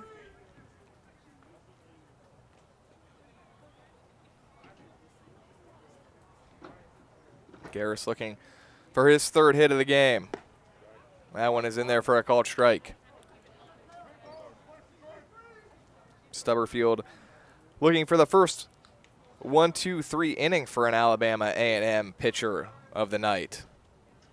The 2-1 is swung on, hit into the hole. It's going to be a tough play at short, and scooting under the glove of shortstop Brandon Whitaker and into left field for a base hit for Taylor Garris. So there will be no 1-2-3 inning for A&M as Garris is aboard with a 2-out single into left field. Good pitch there from Stubberfield. A bit of tough luck as Garris kind of hit that off the end of the bat and put it in the right spot right there in the 6 hole. Even if Whitaker comes up with the back end cleanly, don't think he has a real shot at Garris, who runs well down the first baseline. And it turns into an infield single, a 3-hit night for Taylor Garris out of the 9 spot as the 8 and 9 holes have given the Dogs 6 of their 8 hits on the evening. Back to the top of the order we go. TJ Dixon beginning the 5th trip through this Samford lineup. Takes a called strike at the top of the zone. Dixon hitless so far tonight, 0 for 2. Did drive in a run with a sacrifice fly and also walked and scored a run. That one well high to even the count at 1-1. So Garris aboard at first. He's had himself a nice day, 3 for 4. 2 singles and a home run, a couple of runs driven in and a couple of runs scored. Go ahead and add a stolen base to that line as well. A nice day at the plate for Taylor Garris in the 9 hole. Dixon takes low, 2 balls and 1 strike. Certainly, this will be our longest game of the year, as we're at about 2 hours and 36 minutes or so. And in the bottom half of the 6th inning, Samford 11-3. And TJ Dixon ahead in the count 3-1, looking for his second walk of the game. Been spoiled by a few quick games here at Jolie Griffin Field. Had 3 or 4 or 5 games so far this year, around the 2 hour 15, 2 hour 20 minute mark. This one is skied into left center. Going out and making the catch is shortstop Brandon Whitaker. So that'll do it for Samford in the bottom half of the 6th. They continue to lead 11-3. We will head to the top half of the 7th here at Jolie Griffin Field. You're listening to Samford Baseball on the Samford Sports Network. This is Lauren. These are her first roommates, her first car, and her very first health insurance plan, Blue Cross and Blue Shield of Alabama. Even at her age, she's not taking her health for granted. Her affordable health plan includes a routine annual checkup, apps, and programs that fit her lifestyle. Lauren may be just starting out, but with us, she's already got peace of mind. Blue Cross and Blue Shield of Alabama. We cover what matters. Find out how we can cover you for the first time. Hi, I'm John Imarino, Commissioner of the Southern Conference. With the full cooperation of our presidents and chancellors, the conference has created the SoCon Academic Exchange, a cooperative structure designed to benefit our academic efforts. 3 primary initiatives will be the collaboration of international study programs, a leadership development program to benefit faculty and staff, and an undergraduate research forum. For more information on the SoCon Academic Exchange, visit soconsports.com.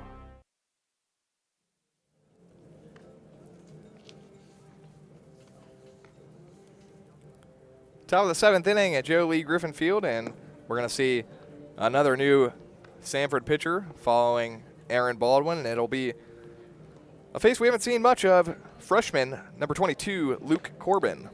Corbin, the 5'11", 175-pound freshman from Woodward Academy in College Park, Georgia, makes his 5th appearance of the year. So far, 4 innings of work out of the bullpen, giving up no earned runs on 3 hits, has struck out 1 and walked 4. Last appeared in the Tuesday night loss to the Troy Trojans. In fact, he's appeared in 2 midweek games so far for the Dogs, once against Troy back on the 21st and once against Jacksonville State on the 14th. So as we reach the top of the 7th here at Jolie Griffin Field, with Samford up to an 11-3 lead, and I'll toss the play-by-play reins back over to Blake Gardner to take us down the home stretch. Thanks, Sean. Samford on top 11-3 as the Dogs have been held scoreless for consecutive innings after scoring in the first 4 frames of tonight's contest. Samford with 1 in the first, 2 in the second, 5 in the third, 3 in the fourth as Corbin throws a first pitch fastball up in the zone in by Alabama A&M left fielder Kyle Redmond. And the 0-1 is on the outside corner, quickly 0-2. Corbin comes in firing strikes. Redmond 0 for 2 tonight, reached via an error on Taylor Garris down at third, and then struck out in his last at-bat in the 4th.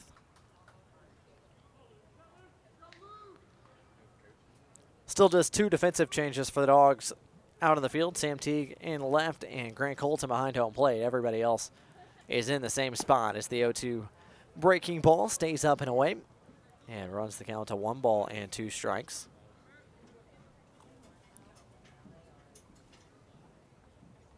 Kyle Redmond making his 11th start of the year tonight for Alabama A&M, the freshman from Kennedy, Alabama. Came into tonight hitting .237 on the year and takes a called 3rd strike on a fastball at the knees from Corbin. Give Luke Corbin, the freshman, his 2nd strikeout of the season. And it's a backwards one as Redmond goes down looking. Out number 1 in the top of the 7th. Good strikeout stuff from all the relievers from that Samford bullpen so far. Widra striking out the side back in the 5th. Baldwin a couple of Ks last inning, and Corbin starting off the 7th with a strikeout looking. Corbin, the southpaw, would have gotten his 2nd straight lefty. And actually does. This is Pierre Bruton the righty, who's listed as a lefty on the roster card, but actually is a righty. Just one lefty in the lineup for A&M tonight. That's Carson McGregory, the first baseman. Corbin with 2 straight fastballs and out in front, 0-2, and the 0-2 fastball is on the outside corner. 3 straight fastballs from Corbin to Bruton, and 2 straight backwards Ks to kick off the top of the 7th. Kyle Redmond down looking. Pierre Bruton down looking. And that brings up the 9 hole, the shortstop number 3, Brandon Whitaker. Lefty on righty once more. Big hook there from Corbin. Finds the back door in the outside corner. It's 0-1. 12 strikeouts recorded now for the Samford staff tonight. 0-1, big cut coming up empty as Whitaker, and Corbin 1 pitch away from Kane up the side in the top of the 7th. Corbin from the full winds up against the shortstop Whitaker. 0-2 on the way, breaking ball outside corner, called strike 3. 3 backwards Ks for Luke Corbin. He comes in pounding the zone and freezes up a trio of Alabama A&M hitters in the top of the 7th. We've hit stretch time from Jolie Griffin Field in Homewood. Samford on top 11-3 as we head to the bottom of the 7th next on the Samford Sports Network.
Samford fans, Bulldog baseball season is well underway.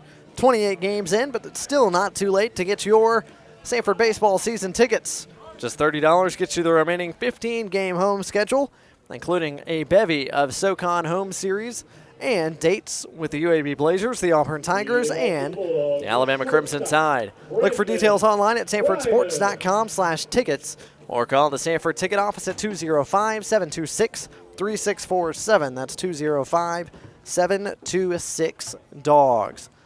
2, 3, and 4 due up for the Bulldogs. It starts with the shortstop, Brandon Fryman, against Alabama A&M righty Owen Stubberfield. First pitch is chopped up the middle towards short. On the run is Whitaker. He makes the throw across the diamond and in time to nab Fryman by half a step. One shortstop grounds out to the other. And Fryman is 1 pitch in, casualty number 1 in the bottom of the 7th, and Sam Teague will get his first plate appearance of the night. And a pretty nice play by Whitaker at shortstop. Had to charge that ball and quickly field and throw really in one quick motion to get Fryman. Does so, and with an accurate throw, gets Fryman just in time before he can reach the first base bag. Sam Teague took over a couple innings ago in left field, replacing Kevin Williams Jr., the outfielder wearing number 8, 5'9" sophomore from Beaverton, Oregon. Takes the first pitch in there for a called strike 1 and lays off a fastball up and away to even the count at 1-1. Looks like Austin Eden's night is done. We'll get a new Bulldog cleanup man after Teague's plate appearance is complete. 1-1, backdoor breaking ball in there for a called strike 2. Teague has a couple starts to his name, 19th appearance overall, 7 for 27 for a .259 average. Does have a few RBIs. Guy who's been getting some looks in the DH role. One of a few guys the Dogs have kind of rotated in there.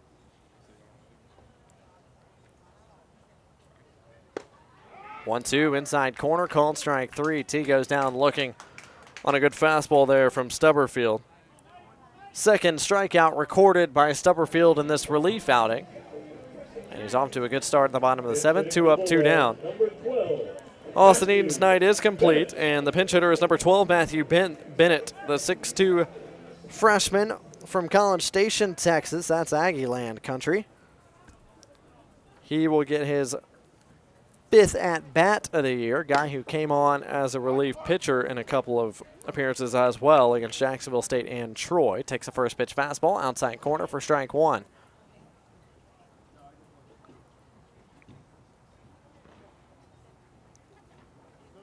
Bennett in the left-handed batter's box, the 0-1 on the way, just misses the inside corner, evens the count at 1 apiece. Bennett 1 for 4 at the plate so far this year. A lone hit came in his last plate appearance on March 24th against the Kansas Jayhawks. 1-1, breaking ball, got back to the outside corner, says our home plate umpire tonight. That's Larry Short, whose zone has expanded just a little bit as the night has worn on. Stubberfield from the stretch. Full windup, I should say. 1-2, just barely getting a piece as Bennett. Looked like it was into the glove of the catcher behind home plate. That's actually the new catcher, Diaz. But Diaz couldn't squeeze it. Bennett stays alive. It's still 1-2. Stubberfield and before him, Casey Warner, a lot better job of throwing strikes and pounding the strike zone rather than falling behind hitters. No walks issued since the 4th inning now. 1-2 as well outside, evens the count of 2 balls and 2 strikes. Samford pitchers tonight, 13 strikeouts and just 1 walk issued. Meanwhile, on the other side, Alabama A&M, 7 strikeouts, 9 walks, and a hit batter. So 10 free bases for the Bulldogs offense. 2-2, breaking ball, rolled over first base side. Stubberfield bare hands off the mound and his throw to first in time to retire Bennett. It's a clean 3 up, 3 down inning for Alabama A&M defensively. We're through 7 complete in Homewood. Samford on top 11-3 as we head to the top of the 8th next on the Samford Sports Network.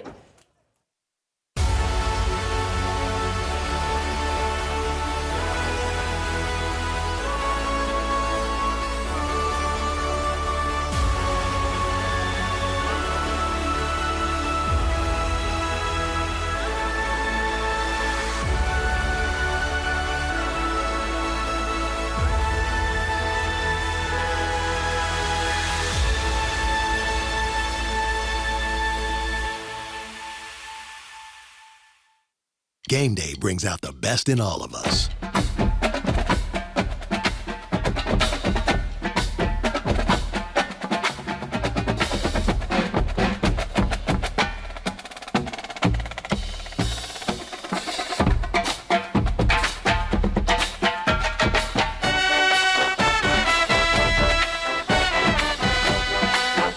At Regions, every day is game day.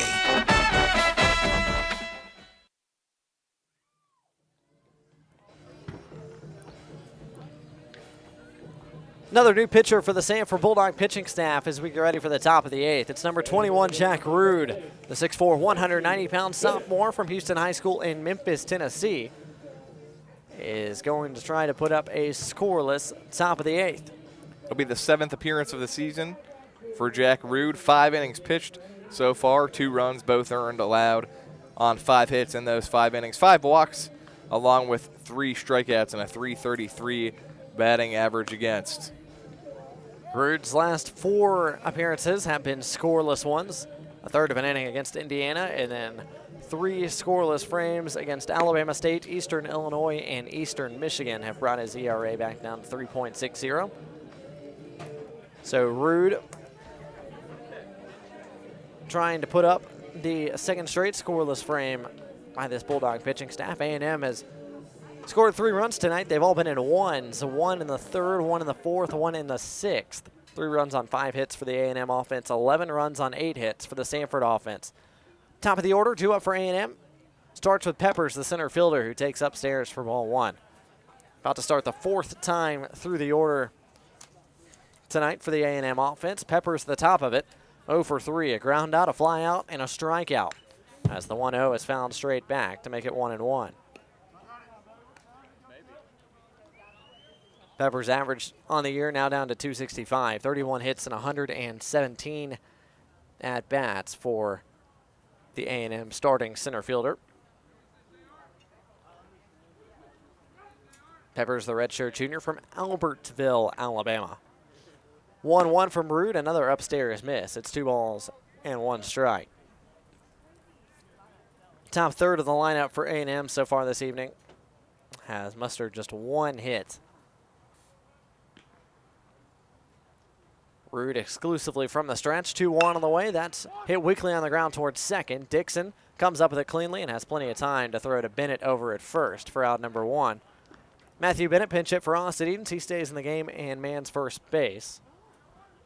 And that is the lone defensive change for the Dogs in the top of the 8th. Peppers is retired for the 4th time tonight at the top of the order. And in steps the 2-hole Willinaire Betancourt.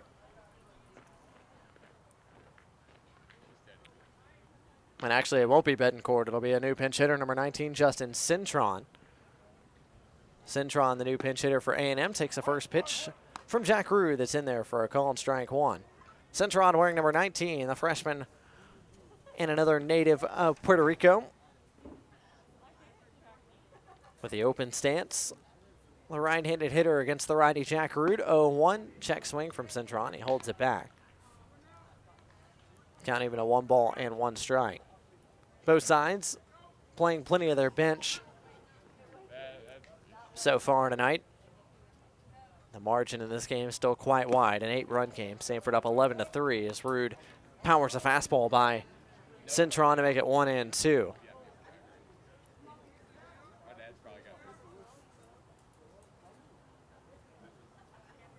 Betancourt, who is replaced by Cintron, was 1 for 3 tonight with a single in the first, and a fly out and a strikeout as Rude's 1-2 breaking ball misses away. 2 balls, 2 strikes, 1 out as we play in the top of the 8th. Rude gets his sign and comes set. 2-2 on the way to Cintron is by him. Strike 3. Cintron swings and comes up empty. Rude picks up strikeout number 4 on the year, and 2 up and 2 down in the top of the 8th.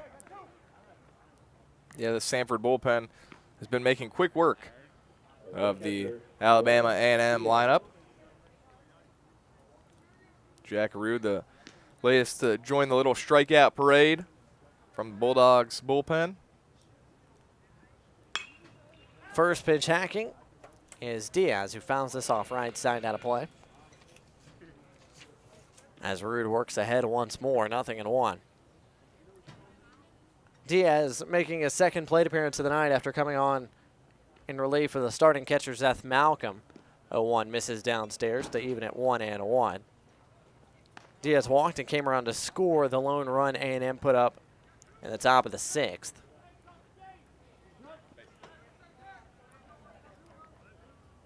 Rude from the stretch. And the 1-1 on the way is downstairs once more and to the screen. 2 balls and 1 strike. Diaz 134 on the year so far this season. 9 hits, 67 at-bats. 17 strikeouts and 6 walks. Guy that A&M's trying to get going as the season wears on. That's a good pitch on the outside corner from Rude.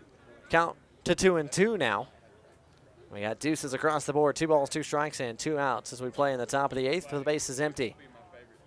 Rude's 2-2 on the way to Diaz, just getting a piece as the A&M backstop.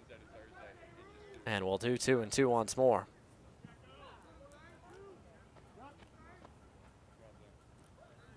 Rude with the shake off of Greg Colton behind home plate now settles on something he likes.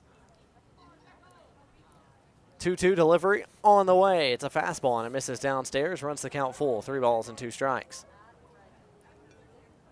Carson McGregory awaiting on deck if the inning does get to him. Rude trying to put together a 3-up, 3-down frame. Payoff pitch on the way. Chopped weakly third base side. It's going to trickle foul off the dirt. And we'll have to do payoff one more time. Bulldog pitchers, I should say, have retired 6 straight, dating back to the 6th inning.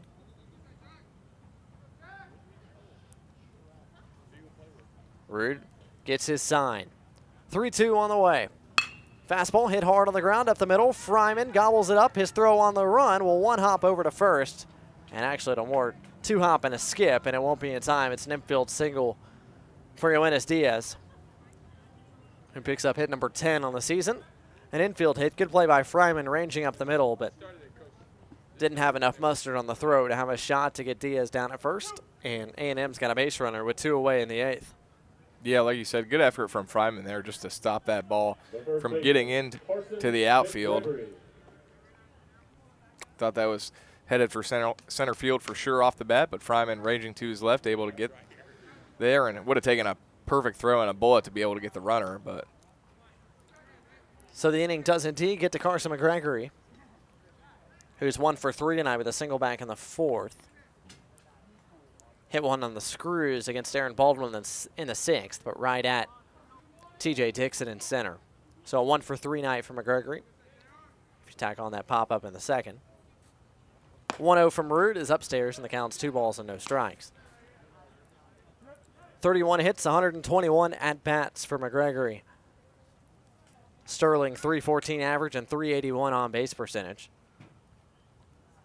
2-0 on the way, and it's 3 straight out of the zone from Jack Rood. And after cruising through the first 2 hitters, infield single from Diaz, and now 3 straight out of the zone to start McGregory. Rood going to try to take the long road back.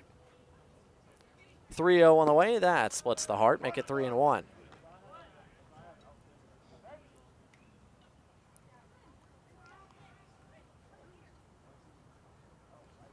No hold from Bennett, the first baseman, as Diaz is free to get as big of a lead as he likes over there. 3-1 off the cap towards third.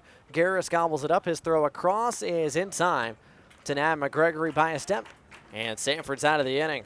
A&M works 1 aboard, but they leave him there. Their 4th base runner stranded on the base paths tonight. Samford still on top, 11-3 as we head to the bottom of the 8th next on the Samford Sports Network. General Shale makes your great outdoors even better with big savings on its outdoor living collection. Everything you need to create your own backyard fire pit. Outdoor fireplace, General Shale delivers to your home and can recommend a contractor. Or offers easy-to-follow instructions to do it yourself. Save money now on backyard fun with General Shale's complete outdoor living collection. Hurry, your great outdoors is waiting for you. Canadian bacon, Italian sausage, Spanish olives. It's like having the whole world in your hands and then in your mouth. Order the Works Pizza or any large pizza for just $12. That's right, just $12 for any large pizza. Order now at papajohns.com. Better ingredients, better pizza, Papa John's.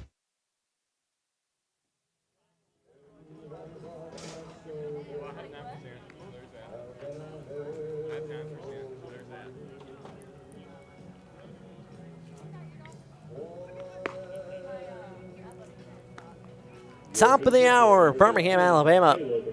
9 o'clock as we head to the bottom of the 8th. Samford over Alabama A&M right now by a score of 11-3. A&M will go to the bullpen one more time and bring on another freshman right-hander, number 13, Caleb Gay from Jacksonville, Florida.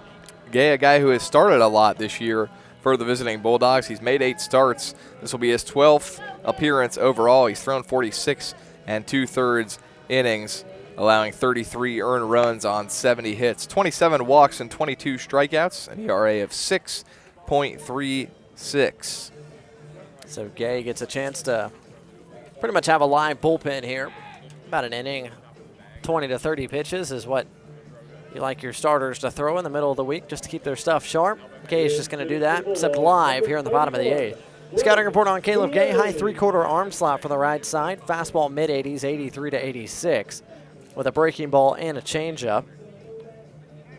I mentioned 6.36 ERA for Caleb Gay and 46 2/3 innings of work. Made the start against Jackson State back on March 31st.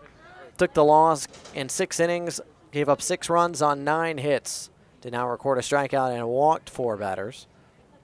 Before that, got the win against Alcorn State. 8 innings of shutout baseball. Scattered 8 hits, struck out 5, and walked just 2. And a 4-0 win. 5, 6, and 7 due up for Samford, and looks like Greg Moulay is the pinch hitter for Troy Dixon. Moulay, number 31, the 5'8" junior from Mandeville, Louisiana. He takes downstairs. He's taken up and down, and the count's 2 balls and no strikes. Moulay just 13 at bats so far this season, 3 for 13 with a couple of runs scored. Does have 1 extra base hit. 2-0 on the way. That's upstairs, ball 3. Moulay played in 13 games last year, made 1 start. Guy who's a utility infielder, can play 3 of the 4 infield positions as the 3-0 is taken down the heart to run the count to 3-1. Moulay's last appearance came in the Kansas series, got a run scored.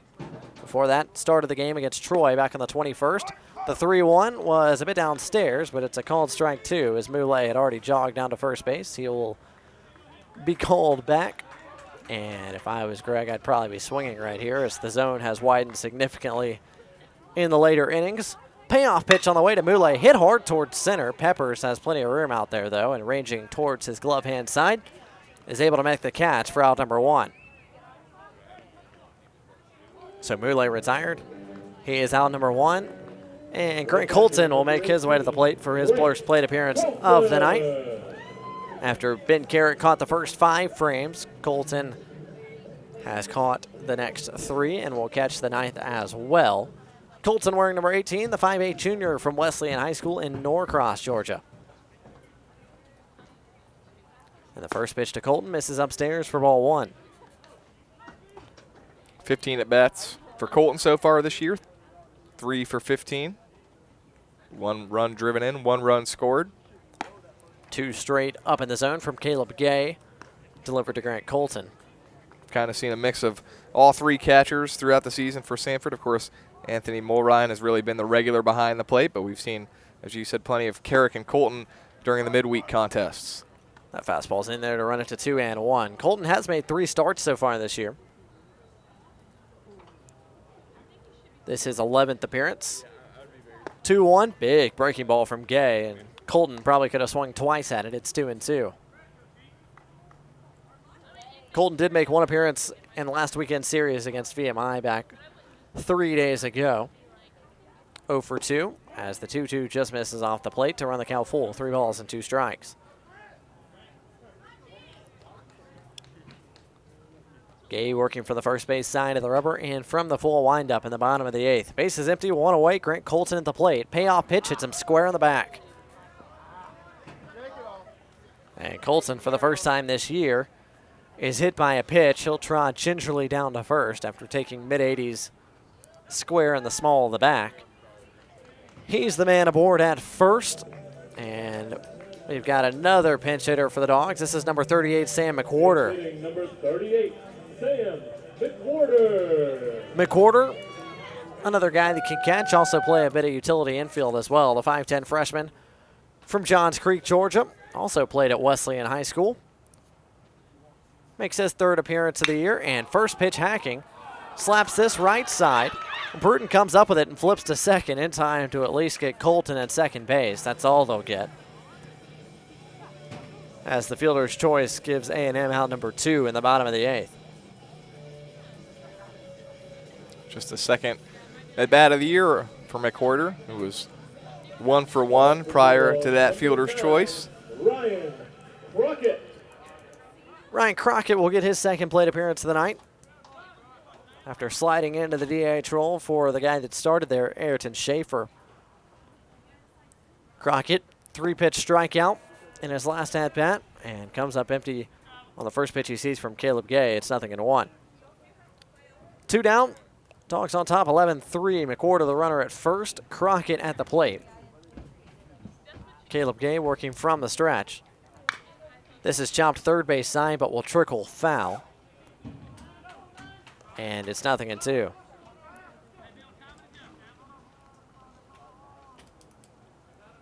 McWhorter will jog back to first base.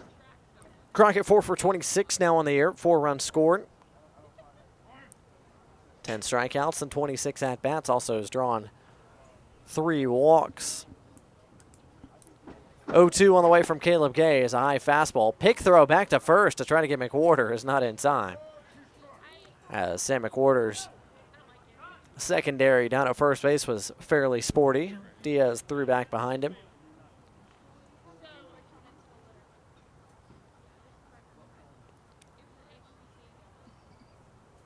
Gay gets his sign and comes set. 1-2 on the way to Crockett. Crockett comes up empty. Back-to-back strikeouts for the Bulldogs freshman, and Caleb Gay picks up strikeout number 23 on the year. Dogs leave 1 more on the base pass. They've left 9 aboard now, but are still on top by 8. It's Samford 11, Alabama A&M 3. Dogs are 3 out away from yet another midweek win. They'll try to nail it down when we come back on the Samford Sports Network.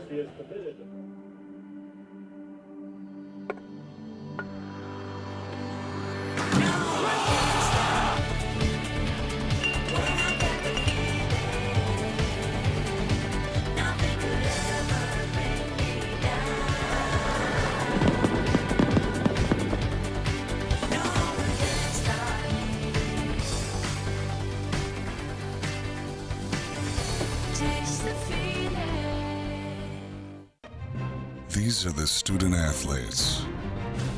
This is where they train. These are their homes. This is where they become Rhodes Scholars and academic All-Americans. These are the athletes they've always admired. This is where champions are crowned and moments are made. This is the Southern Conference.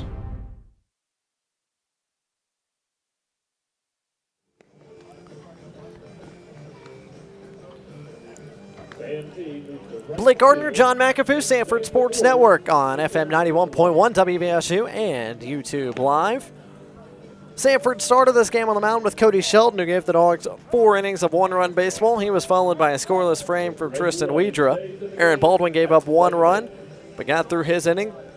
Then Luke Corbin threw up a scoreless frame. Jack Rude pitched 1 more scoreless frame, and the Dogs will ask 1 more arm out of the bullpen. Their 6th of the night. It's number 34, Josh Rich, the 6'1 junior from Hoover, Alabama. 10 innings pitched so far this season for Rich, over 11 appearances.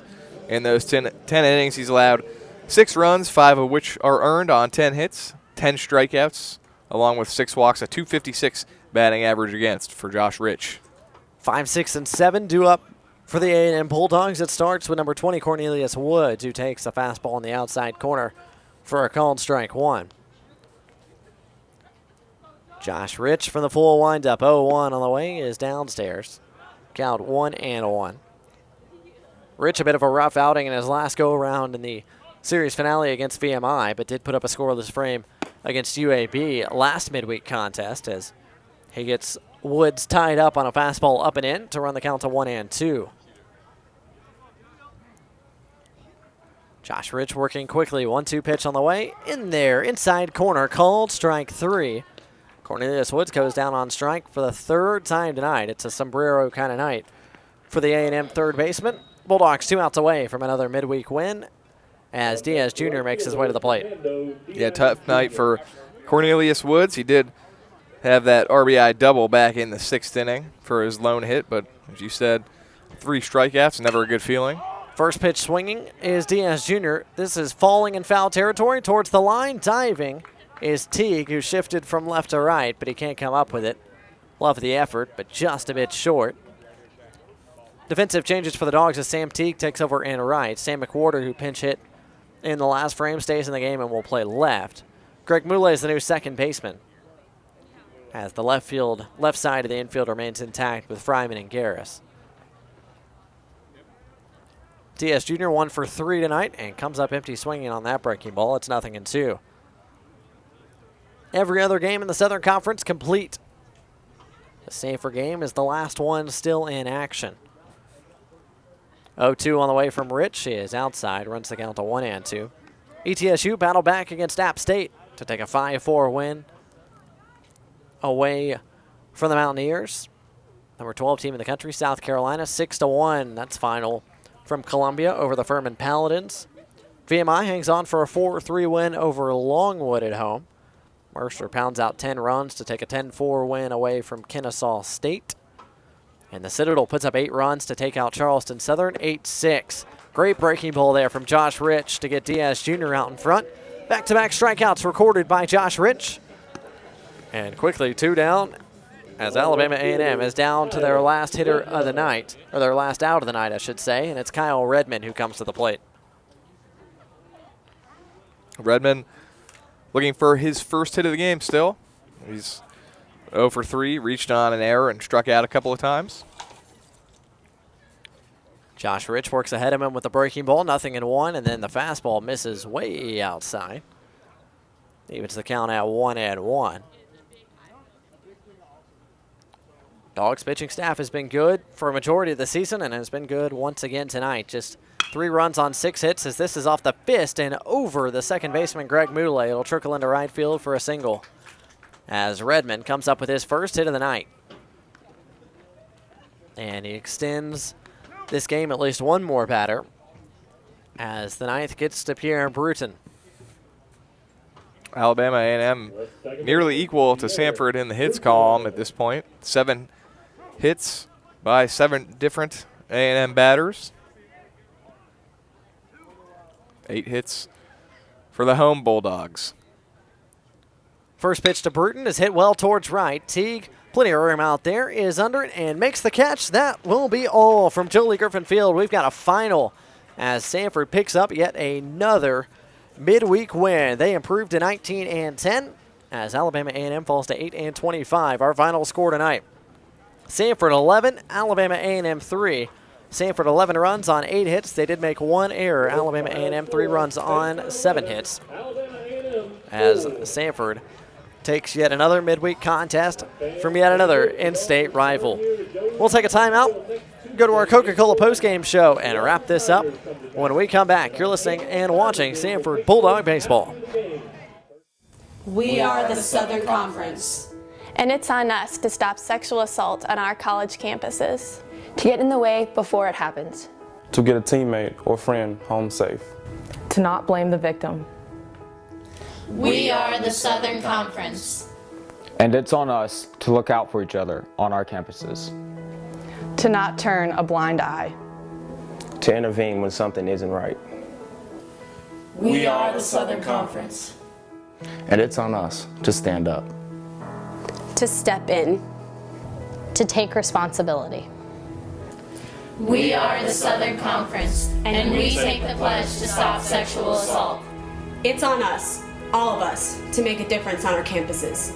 Join us and take the pledge to be a part of the solution at itsonus.org.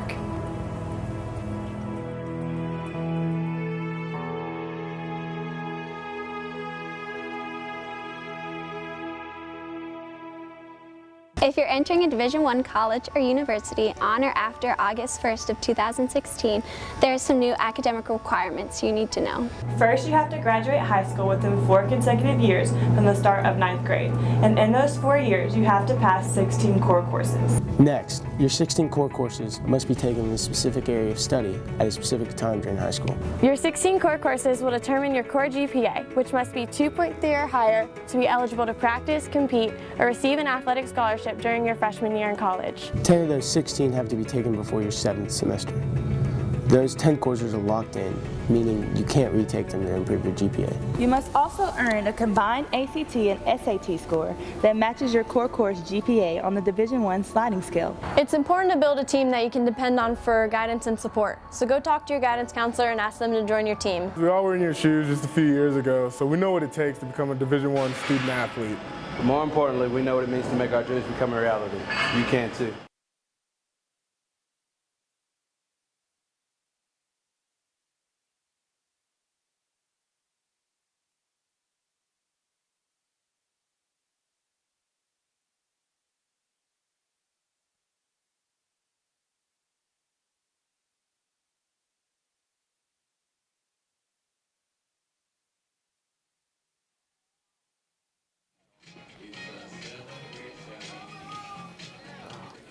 Back here at Joe Lee Griffin Field, Samford prevails over Alabama A&M by a score of 11-3. Samford improves to 19-10.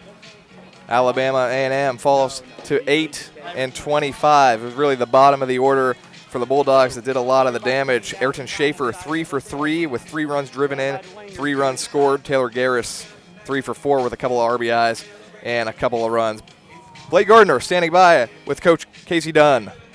Thanks, John. Down here on Joe Lee Griffin Field, Samford improves to 19-10 tonight with a solid all-around performance, an 11-3 win over Alabama A&M, joined by Samford head coach Casey Dunn. And, Coach, once again, pitching pretty much did the job. You got it done from a bunch of different arms tonight. Cody Shelton gave you 4 innings, and then you were kind of able to lean on your bullpen a little bit, got a lot of guys some action out of the pen, and got some good work from plenty of guys. No, I did. I thought some guys threw the ball really well, and, I thought all of our guys handled themselves fine, but a couple guys I thought really threw well, especially, Luke's obviously the easy example as a guy that hadn't thrown a lot that was really sharp tonight. And I thought Jack threw the ball well. Again, for a guy that hasn't had a lot of opportunities, I was really pleased with those guys being prepared and coming out and taking advantage of an opportunity tonight. And on the other side, your offense puts up 11 runs, had the benefit of a few walks, but you had some patient approaches and really got 3 hits from Ayrton Schaefer tonight. He gets back in the designated hitter role and really put together some quality at bats. He and Taylor Garris both combined for 5 hits out of the 8 and 9 spots tonight in your lineup. No, obviously we didn't swing it all that great tonight. But again, we didn't have a lot of strikes to do it on. So a little bit of a challenge, but, again, to come out, score some runs, get a win on a Tuesday, that's always a good thing.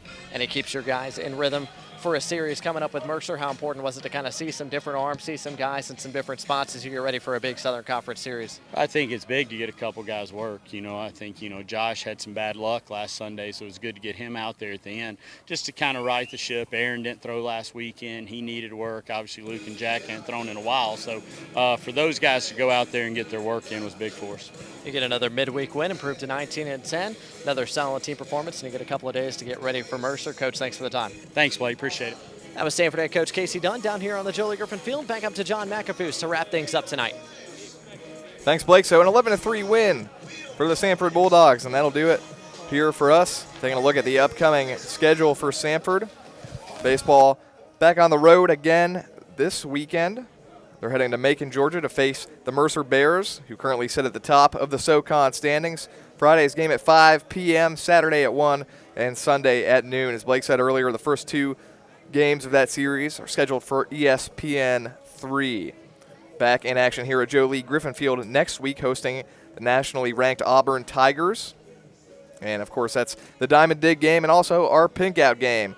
And then we'll have our first home SoCon series that Thursday, Friday, Saturday with the Citadel arriving here in Birmingham, Alabama. Remember, for updates on all 17 Bulldog teams, you can follow us online at Samford University Athletics on Facebook, Samford_sports on Twitter, and the official online home for your Samford Bulldogs is SamfordSports.com. I'd like to thank our crew very quickly on the radio side, executive producer Mike Grace, board operator Madison Browder, the video side Matt Waters directing the stream to my right, Caleb Canada, and Luke DeMarco out running cameras tonight. So the final score here at Joe Lee Griffin Field, Samford wins 11-3 to improve their record to 19-10. So until next time, for God, for learning forever, for Samford University, on behalf of Blake Gardner, I'm John McAfoose saying thank you for joining us and reminding you that together we are Samford Strong.